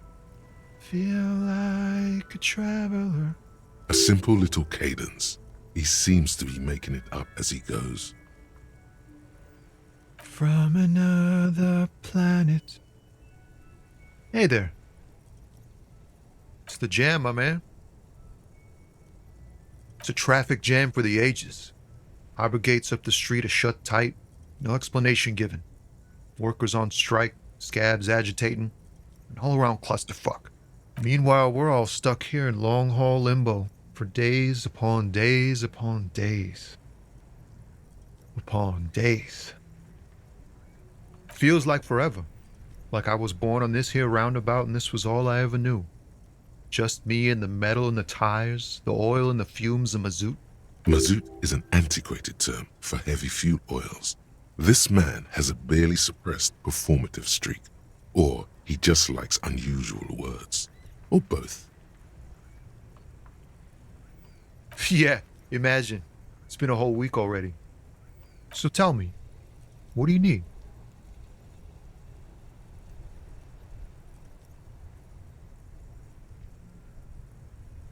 He ain't one of us drivers. I know that. All accounted for. Otherwise, I haven't really asked about that. Been wasting time right here. Keep him busy. It's easy to see he's telling the truth. He's kept his nose out of the dark stuff.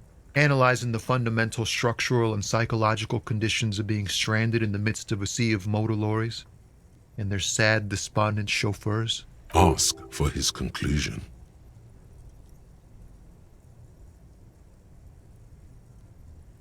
A sense of surprise there ain't more bodies hanging from more trees. Huh? Oh. No, I ain't got any money. They don't want to pay for unfinished work. The bosses, man.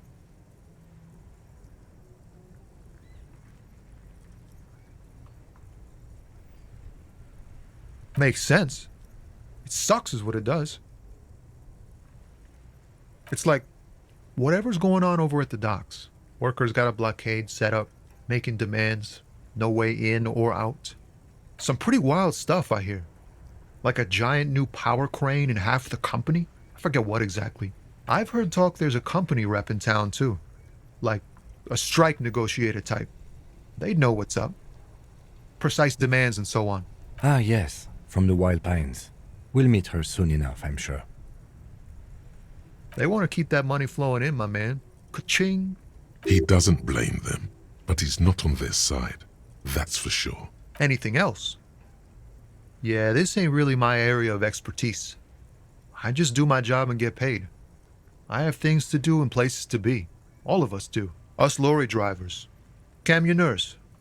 You still hang around here waiting for this mess to end. Most have scurried off somewhere to get drunk or high. Or laid. Not that I blame them, really. Not my thing. Chasing transient pleasures is a drag these days. I prefer the examined life now. Thinking, reflecting, observing. What's better than chasing transient pleasures? The more transient, the better. When one's ended, you can get onto the next one. Oh, high-grade narcotics, illegal firearms, stuff like that. Relax. He's merely joking. Ha! No, I'm joking, my man. Found runs a nice, clean business. This haul of cargo is mostly sporting goods. You know, tracksuits and that kind of thing. They usually get shipped to Grodd in the Occident. Though we've been making headway in the Ilmaran market lately. We're pals and all, but I can't just freely hand out the merchandise. The bosses won't be happy. This rockin' beauty. Sure is, like a rash you can't get rid of. You interested in heavy-duty cargo machinery? A motor lorry, also called a camion, on Caillou and neighboring islands. This one looks roughed up enough to be some sort of found rust bucket. Maybe the A6. Good eye, my man. Yup, she's an old one, but reliable. Me and her spent a long time together. Not unless they've illegalized sports equipment while I was on the road. The man taps his fingers rhythmically against his arm. Don't be a stranger.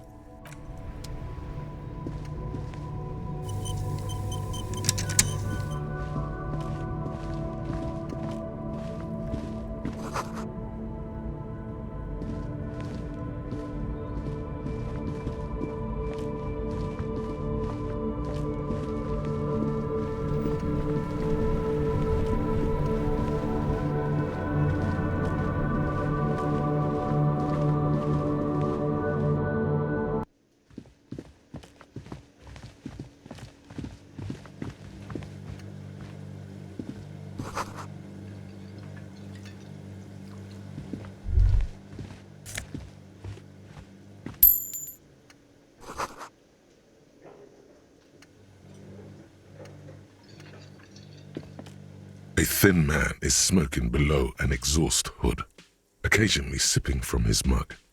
This must be the Whirling's cook. As you step in, he nods toward the table and says something in a completely foreign language. The only words you can make out are Garancy and Quebec. Okay, it's definitely not his name. Whatever you do, please don't call him Garancy Quebec. Please, it's not funny. The man puts his cup down and replies something, his left hand drawing arcs in the air. He smiles and bangs his ladle against each of his pots in turn. It's almost like music, especially with the sounds of assorted dishes boiling and simmering on the stove.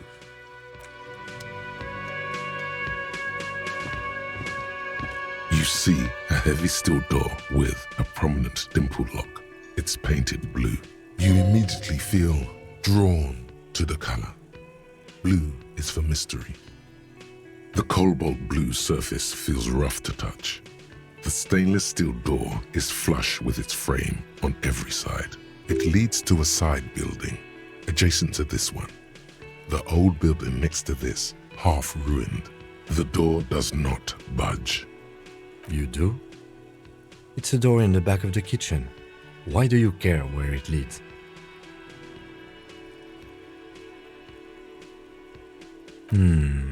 Yes, I suppose it's worth seeing if we can get in. Just to be thorough. It's hardly a side investigation. You already have a name for it.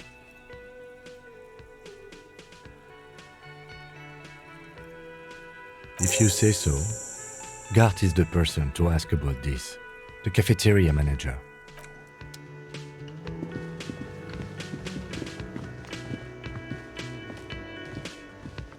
Can I help you? Another thing. Great. Oh, yes, that door, sure. There's nothing mysterious about it. No, I don't have a key. I don't know how to get there. And I don't care either. It's not like I've been wondering about it for 10 years. It's just a frit warehouse, probably. Or some boring storage space with a bunch of old junk and dust. Junk and dust. He's attempting to maintain an air of indifference. It's absolutely not convincing. Fine, okay, a little. But my job doesn't leave me time for wondering about one locked door in one of the cafeterias I manage. So I haven't opened it. I have cleaned the whole place 100 times over, though, after the animals. And I haven't found a key, so good luck with that. Yes?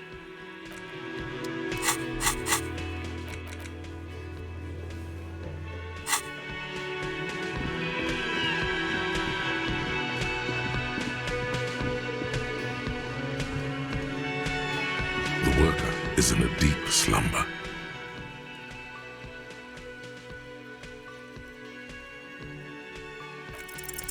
You gently shake his shoulder, but nothing happens. This man could probably sleep soundly.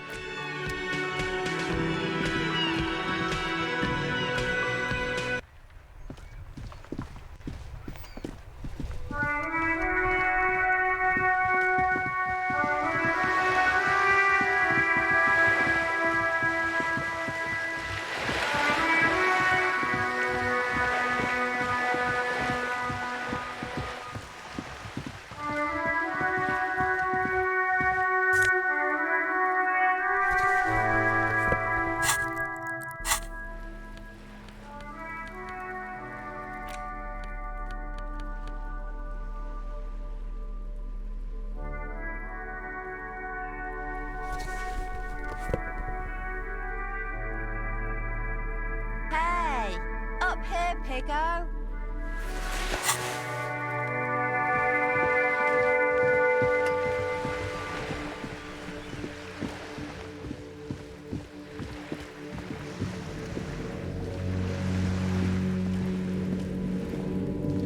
This is a wall on the side of an apartment building.